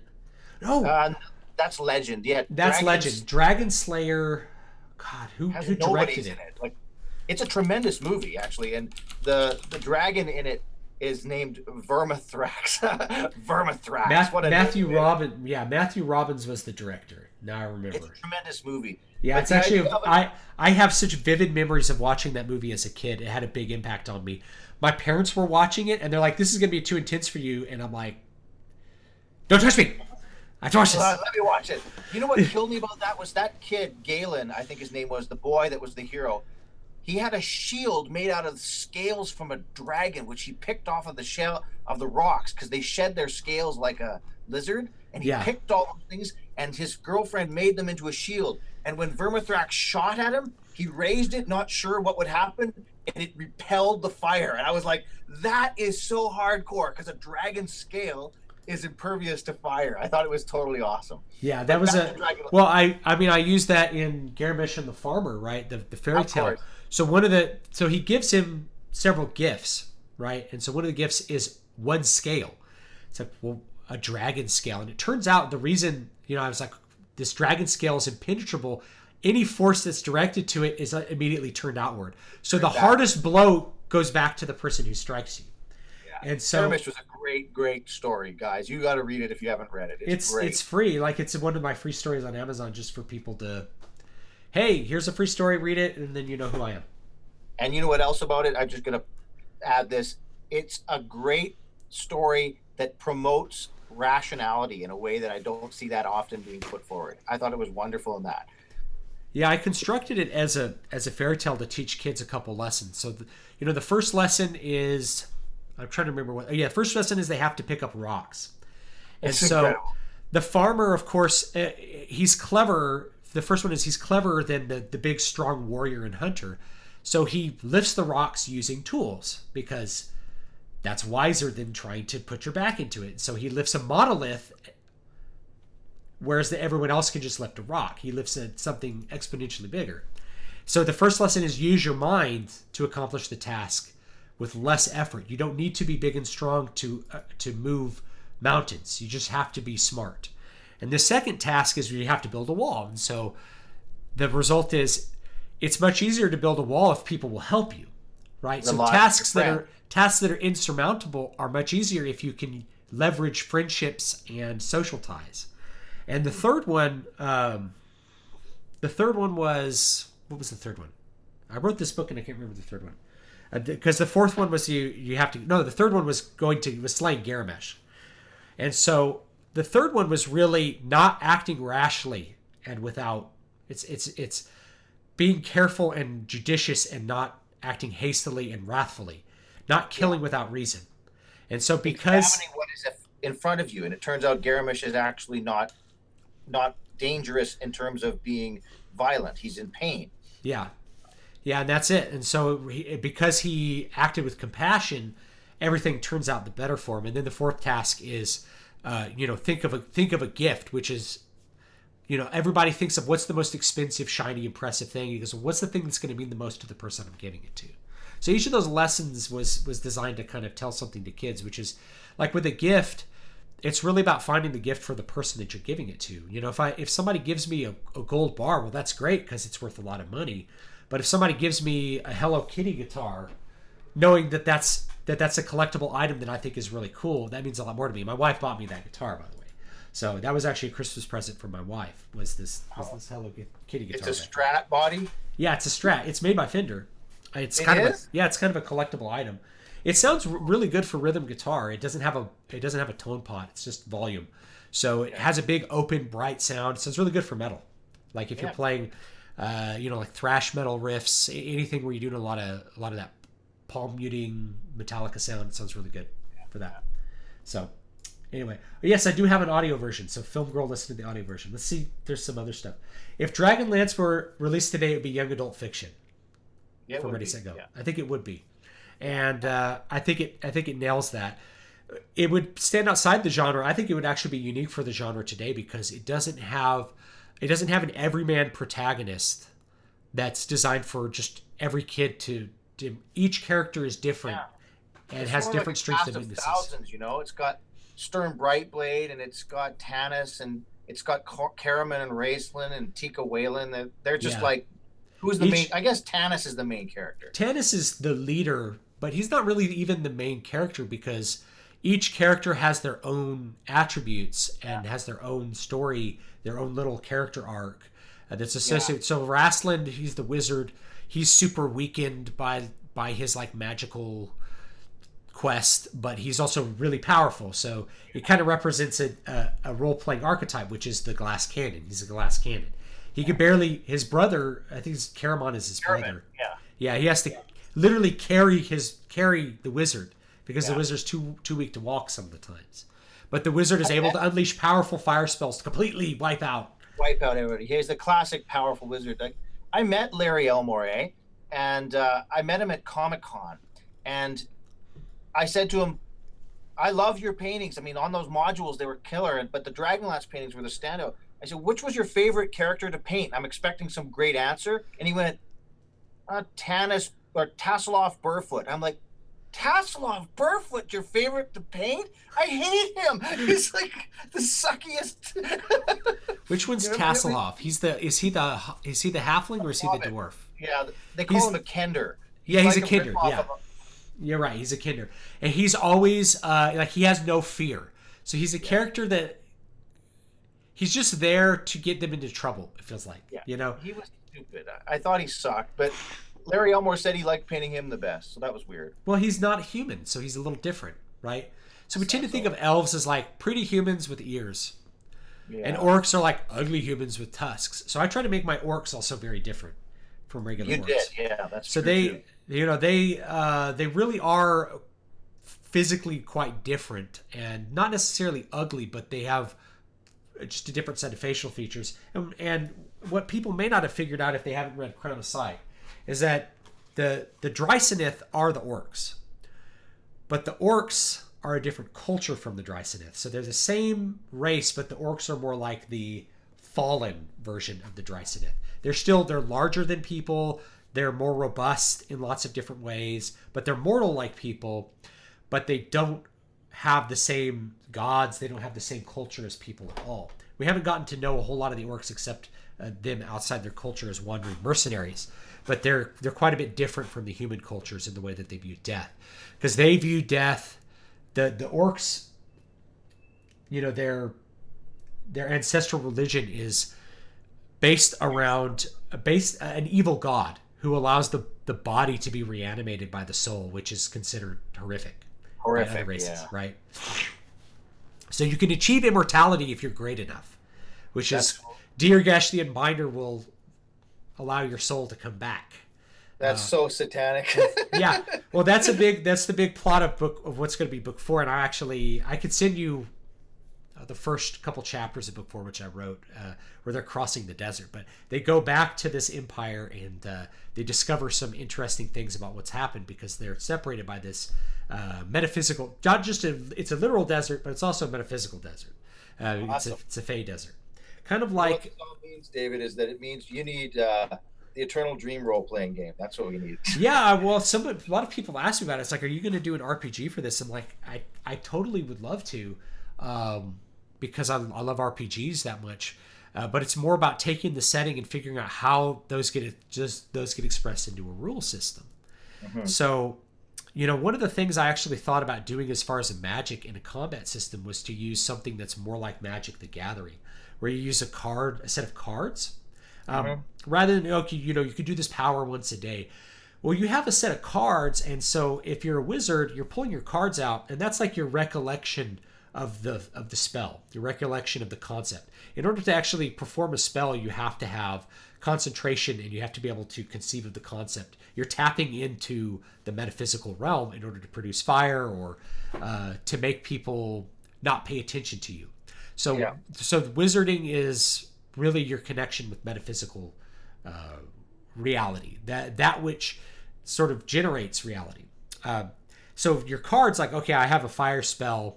You use your fire spell, and then you have to think about what other things you can do, right? So you have a limited set of things you can do, kind of like with D&D, early D&D, where you have daily powers. If you're a wizard, you can't cast Frostbolt over and over again, right? You need to study it over the night, yeah. Yeah, so that's it. So it's that same idea. So you have a card that allows you to decide what actions you're going to do. And so there's a random element with the cards, right? So you're getting the cards at random, and then there's maybe some other random elements. My idea with the phone app was just that you could automate a lot of that, so people don't have to sit around doing counting. It's not fun. People say, "Oh, it's a pen and paper game." I hate the idea of pen and paper because that's not fun. It's not fun to write. When you hear pen and paper, you're like, "I'm going to English class." It's like, no, you should be fun. Right? And so the more that you can get people away from rolling dice and doing long form subtraction on their paper in order to play the game, the better I think the game comes out. The more fun it is. Another friend of mine who's an RPG guy, his name is Scott Barnes, he said to me once, and maybe this is worth thinking about, that in terms of a new role-playing game, the mechanic just needs to work. It's irrelevant what it is. It just needs to work. So don't spend your time trying to make a fancy new mechanic. Make a world setting and a campaign setting that's gripping and interesting, and the mechanic just needs to work. What do you think of that? I think that's probably a pretty good insight, right? What the question is, why do people play? And the dumb answer is it's because it's fun. It's what's fun about it? Well, what's fun about it is being able to perform actions that you imagine are going to be interesting and have an interesting outcome. So the fact that the mechanics work, that's the main thing, is that I can do something and there's an outcome. I can affect the situation. That's the gameplay. So thinking about, like I want to have a cursed blade mechanic. Let's think of this. Oh, it just has to be something that works and makes sense and it makes people want to interact with the mechanic a little bit. Mm-hmm. You don't have to get real complicated. So I think that makes sense to me. And then of course you want the setting to inspire people to imagine what they can do. Mm-hmm. So, if we imagined a space setting where you're fighting in 0G. Oh, well that opens up a lot of possibilities. Like what are the consequences in 0G? Well, if you fired a weapon in 0G, you would fly, because of the way physics work, you'd be flying back against the wall. Unless it was light based, and then it gave no pass. So maybe we're going to make an Ender's Game RPG, right? So we create a rule set where every action, of course, has an opposite reaction. Yeah, that would be super interesting. Totally interesting. You know, And so people could be attracted to that mechanic. And then, well, why are we in 0G? We're in 0G because of this really interesting reason. Here's the setting, here's the story, and people could get into it that way. I don't know. So yeah, I think that's probably a pretty good sentiment. It just mainly has to work. Yeah. The thing I think about is that it reminds me of like how, again, like in a classroom it is, you know, you can make any sort of rule up for a primary student as long as it's, you know, not something that's illegal or something, but you can make up any rule. Like, for instance, if you do this, you're going to have to sit on this stool for the rest of the day, and they will go with it. What they won't go with is if the rule is random. It doesn't have to have any sort of balance in terms of, you know, outside of the classroom, but within this classroom, if the rule sticks, it sticks. They can go with it. But if you are erratic with the rule, they start to rebel. And this is, I think, applicable to role-playing games again. You can make a lot of rules or a lot of rulings, and the thing that will let the players fly along with you is that if they're consistent within the paradigm that you've created, like the way that you talk about the magic systems in novels. What blows you out is when the thing stops being relatable to the world that's within the confines of the covers. That's the thing that I think. Yeah, I think I think the general rule would probably be the rule setting needs to express, the rules need to express the setting. That's a better way of saying it. Yeah, that's good. The rules that have to express the setting. So, you know, how protected the armor is. There's rule sets that govern that. So the rules have to express the setting. So I think it's a mistake sometimes to think, well, let's just put a D20 system on top of this setting. Yeah. No, you really need to probably think of a rule set that expresses what you're imagining for the way the setting is going to work. So like you mentioned with your RPG, you have a thing that's going to generate a character for somebody. Well, there's a certain point to that, right? Which is that people are existing in the setting that you've created, not as themselves. Mm-hmm. Right. Or not that I've got this great manga character that I like and I want to replicate him in D&D and make a character like him. I've seen that so many times in RPGs. Like, you know what? I want to make Conan, the character Conan. Well, this is not Hyboria. This is not that world. So is there a Hyboria RPG? I don't think I've played one. Oh, baby, yes, there is. I got it right here. This is the old one. Then when they came in boxes, were you part of that? Oh no, I have a box somewhere of a. Wow, I don't remember which one, but yeah, I remember some of them come. Now, new D&D stuff comes with. You can get a D&D starter edition in a box now. They sell them at Target. I almost bought one because I was like, I don't like the new rules, but I just want to have another D&D box again. Yeah, I want the box. The role-playing game that TSR put out that came out in the '80s, but they do have a new one today. And I think it's called Hyborian War. But the Conan RPG game, that was actually quite a smart game for its time, and it was not very well played or not often played. I like it though. And in that you have Conan and you can play him. And I like the Hybor. I love Robert E. Howard's idea of the Hyborian setting, which is rather than creating like a new high fantasy world, we have a lost age. Yeah, we have a lost age, and that's actually so persistent that when you watch Tolkien or even read Tolkien, that's the impression you get. Is like, oh, well, this isn't a high fantasy setting. This is just like the world in some distant past. Yeah. And that wasn't really how Tolkien thought of it, but that's the way that people end up thinking of it. It's like, oh, this is some ancient, forgotten past.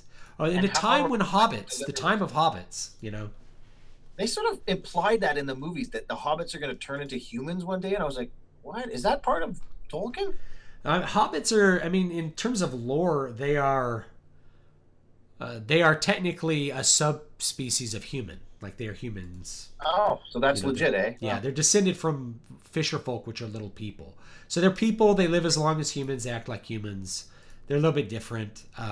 What defines what defines the Tolkien races, he thinks of them a little bit differently. Like, the dwarves were created by who created those? Aule created the dwarves as something that could endure Morgoth. And so because it's a sub-creation of the prime creator, it's somewhat of an affront to him, and he confronts Aule and says, "What have you done?" And he basically says, "If I've created, it's not to spite my father, but because I'm my father's son." And so that's actually Tolkien expressing the relationship of creation with the creator, that he's a creator creating a world, but he's not doing it to spite God or to spite God's world that he lives in, but because that's part of being in the image of God, is that you're a creator as well. And so Tolkien created his world in whatever limited capacity he could as a mortal compared to the world that God created that he lives in. So Aule is expressing that, and so he takes up his hammer to kill the dwarves, and they shrink away from it. And Iluvatar, Eru, the real true creator God, says, "Look, they have a life of their own." And he says, "But these beings will not exist before my chosen children have come into the world." So he tells him to put him to sleep, and he says, "Little love will there be between thine and mine, the children of my adoption and the children of my choice." So he foreshadows that there's a conflict between the dwarves and the elves, basically because the dwarves and the elves are created quite differently from each other. The dwarves really represent a subcreation. They're very much like Aule, the smith. They delve in the mountains. They want to make things with their own hands. They're obsessed with, physical objects. Items, yeah. And the elves are closer to their God creator. It's a very interesting setup. So the race of the dwarves, they live in mountains and do this, but that has to do with they're created by a being that is itself limited compared to the being that created him. It's brilliant, actually. Yeah, it's quite interesting when you think about it. Let's see here. Let's see if there's some more chat. Raistlin is the ultimate min-maxer. Yeah. He is. He's the glass cannon. He's like, I can destroy anyone, but I can barely breathe. I can barely breathe. Yeah, way to go. Good quote, whoever that was. When are we going to play COC or D&D on stream? I don't know. We could probably do that sometime. We could have like a gaming stream. That might be fun. We could do... That's a mental idea. That's a like crazy do idea. our open RPG or something like that to have like a game map. There's so many options now. How many people can be hosted on Google Hangouts? Can you do more than 2? Yeah, I think... I don't know if there's a limit. I've done like 8 before, I think. Oh, that's tremendous. You could totally do We that. could totally do 4 or 5. Get some people in that are some other artists or writers that are interested in that sort of thing. It might be fun. Yeah, that'd be good. The hobbits, this is what Bob says, the hobbits are essentially the English folk that are left over when the age of heroes, that was the third age, peters out and the races of heroic men die off. Yeah, that's an interesting way to put it. I think the hobbits represent rural English folk. And That's what my wife says all the time. Yeah, they're very, they're very just kind of concerned with their own lives, but yet they're also strong when provoked. So they wake up and find that they're strong at the end of the Lord of the Rings when the horror, when Saruman comes and tries to take over. So it's really that they're mostly concerned with their own affairs, and England has kind of always been that way. England's always kind of been apart from the rest of the European continent politically. It's artistically, it's different. Like I love English Renaissance music because it has thirds. Having chords. The English were the first one to do it, and I don't know, because they just didn't interact with the Burgundy school and the rest of the continent. They just did their own thing and came up with their own cool music. Yeah. Also, some of the only secular music you can find from the Renaissance is English, because the English people were the only people who thought that they should write down secular music. It's interesting. I was reading a short story last night, and it's about a German spy, and she says to an English man, she said, the last good composer that came from your country was Purcell. And he said, we do have some countrymen that write good verses. And she goes, I'll give you that. I thought it was funny because, the German have incredible composers in the 19th and 20th. Yeah, my favorite composer from the 20th century is actually English. His name is Reginald Smith Brindle. And he's an English guitarist and lutenist, and wrote in so many different styles, you can't peg him. One piece will be completely Spanish in its character. He wrote a whole set of preludes that are in completely Italian in their design. He wrote atonal music. His music was all over the place. Very cool guy. Well, you and I have already talked He wrote an about excellent textbook that anyone can pick up. I'm sorry, excuse me. Sorry, still have a bit of a cough. Anyone can pick up and read the textbook. It's called Music Composition by Reginald Smith Brindle. I highly recommend it. Anyone with basic musical training can pick it up and learn how to compose in a variety of different styles. He breaks it all down simply, easily, gives you the rules for every style and some exercises to do it. It's great. That's cool. I like that. I bet you could do that with guitar. Like, play this song in the form of a reggae. Play, play Metallica's One in the form of a calypso or something. Can you do that? Yeah, I probably could do that. Totally. There's a channel that does that with metal songs as a joke. It's like the Radio Disney Rain and Blood, Rain and Blood but jazz, and it's actually really good. About. It's Insipid Santa, which is like let's turn black metal into a Christmas song. He does a lot of different stuff like that. I've seen Rush actually do that live with their own songs. Yeah, they started playing Working Man, and like the crowd's going wild. They're like, "Yes, Working Man!" Everyone knows the song, and then in the middle of it, they just switch and turn it into a reggae song, and that's how they did the rest of it. I mean, Bob Dylan made a pretty career out of doing that. I remember reading something from Joan Baez saying that she'd be playing with Bob, and in the middle of a song, like he's playing Tangled Up in Blue, and he just decides to play in a different key, just randomly, or he's going to play it with a completely different feel. And she'd be like, "What are you doing?" Like, never rehearsed, changing it on the fly. That was what he always used to do. I knew a guy who used to basically troll singers, right? So he'd play songs in different keys than what they were written. So the singer would come up and have rehearsed it like in C, and he'd be like, "Well, let's just do this in D. See how it works out." And he'd do the reverse. Like some singers would go to an accompanist and they go, "My key is G. Can we do this in G?" And he'd be like, "Yeah, let's do it." And he would do it in E flat. And they'd be like, "Doesn't it sound so much better in G?" He'd be like, "It really does sound better in G." Dumb singers. I've got really, really good relative pitch, and I could tell when things are on the wrong key. A long time when I was training, lots of people said, "I think you have perfect pitch." I don't think I do, but it's really pretty close. I don't, but I can tell when something's when I hear a metal band come on and be like, "Oh, they're in E flat." Like you can just tell the tuning. I don't even have great relative pitch. It's just kind of close. I'm just like, that's not standard tuning. That's something I actually like about listening to Megadeth. It's like anytime I put on a Megadeth record, I'm like, yes, it's in normal tuning. Like they're the only band that play. Them and Iron Maiden are the only bands that still play in standard tuning. It feels like they never tune down, and they still sound heavy. There was some. You don't need to tune down. You don't need to. Yeah. It's all about how you do it. And so Dave Mustaine knew that, and he's like, I have like 3 songs in an alternate tuning, or it's like it's in drop D or it's in standard E. He's like, it sounds right. It sounds like the guitar sounds bright and crisp. Who else played everything in standard tuning and sounded super heavy? Name's not coming to me. It's one of the older bands. I'll remember it as soon as we stop talking about it. They never tuned down, and they always sounded super wicked heavy. How about Sabbath? Are they down tuned? Oh yeah, they were the first band to do it.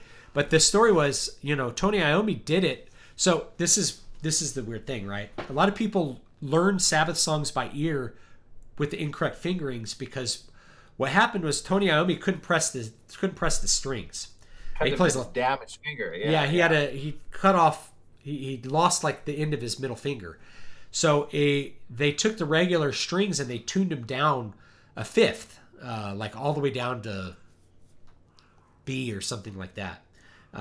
So that the string just flopping like the strings are just floppy, and it kind of worked for their music. They had to change. He's like, you couldn't play like a bunch of fast stuff, but then he fretted everything higher, so he still played a lot of the songs in the same key. So if you look at him actually play them, the lower tuning gives the strings a certain sound, but he's not playing like the open strings very much because it's just too low.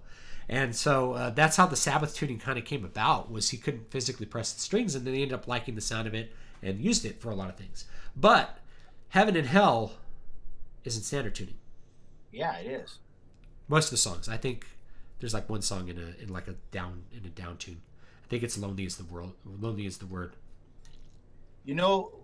I played with that band in the time when they were down tuning a lot, and we used to do Maiden covers. And when you down tune Maiden, it's harder to sing because it gets closer to your tessitura. It's actually easier to sing higher for me. And when it got lower, it would drop it down like a third or sometimes just a second, and it would be harder to sing. I don't know if you're much of a singer to know that, but that's Yeah, a it true can. thing. Especially, for male singers, usually people think about a break between your chest voice and your falsetto, right? And my voice is all wrecked right now because I'm sick, but people think, oh, there's a break. But there's actually, for me, More there's kind of fat. two breaks. There's another break between a more resonant voice and kind of a heady tone. That's more like a, and so if something gets kind of in the middle of that, and for me, it's about the A at the top of the bass clef staff. Above that, I'm kind of in a more heady voice because I have a deep voice. And tenors, it's usually a little higher. So like once you get above that A in the treble clef staff, that high A, most people break into a falsetto, but it's just going down a little bit. All of a sudden, you're having to sing at like the top of like a head voice, and it feels really weird.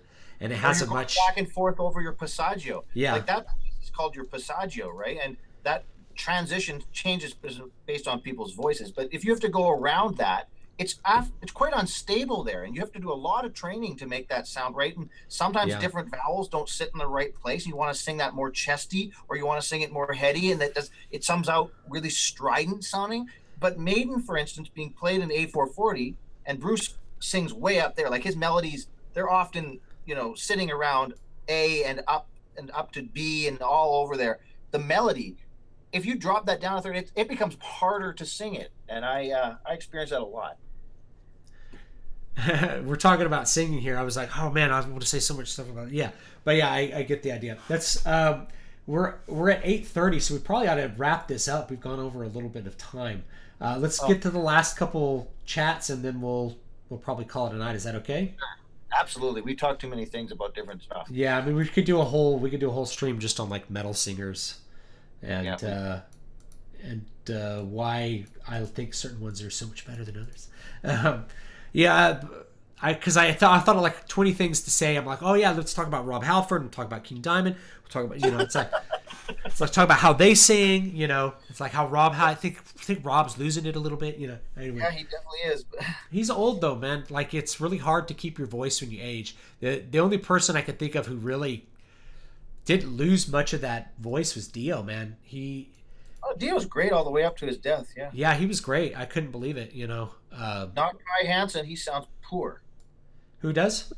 Kai Hansen. I haven't heard him recently. Not sounding good. Oh. He sounded. I think he was a smoker though. Yeah, he is. I think he's a smoker. I'm starting to think who's really kept it. Bruce is good. Bruce is still good. Oh yeah, Bruce Dickinson still sounds amazing. He actually had throat cancer. He sure did. And he still sounds good. Yeah. Didn't sound at all different. Anyway, let's get to these chats. I always thought it was interesting that Sauron, the ultimate creator industrializer, was a Maya of Aule. Yeah, he was one of, but was corrupted to Morgoth's service. That's how he made the rings. He's a craftsman. Mm-hmm. Sorry for the random question, but I've been told different things. Is there any major recognizable difference between normal fantasy and high fantasy?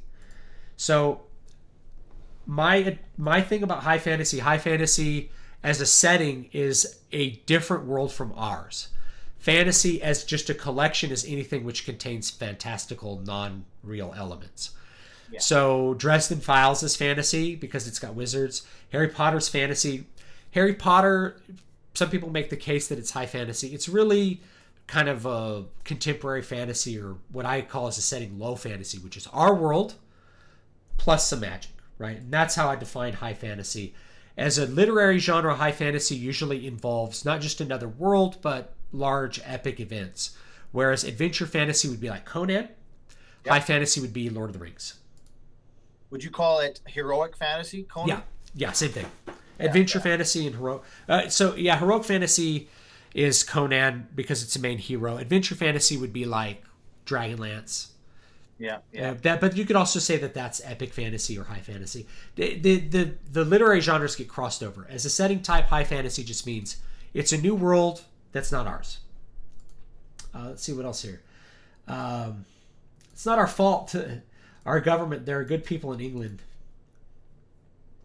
There are good people in England. Yeah, I don't know. For sure there are. My sister lived in England for a long time. Yeah, it's just the good people are being forced to go on weapon sweeps for butter knives.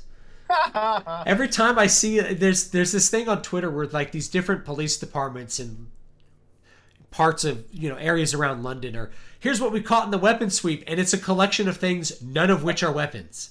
It's like, here's this butter knife, and it's like a butter knife could kill you if it was thrust into its heart. And I'm like, USB plug. Yeah. Well, one of them was a fencing foil. And so I'm like, a fencing foil, you cannot kill a person with a fencing foil. It's designed to not be able to kill people. It's a sports implement. It bends like a wire, killing someone with a fencing foil would require you to like freeze it in liquid nitrogen first. Yeah. And like cut the tip off. But yeah, it's like a butter knife. In order to kill someone with a butter knife, man, you'd have to be Conan to shove that into somebody's chest. So you can't cut steak with a butter knife, man. No. But anyway, just jokes. It's all jokes. Let's see here. Don't know if this works. Okay.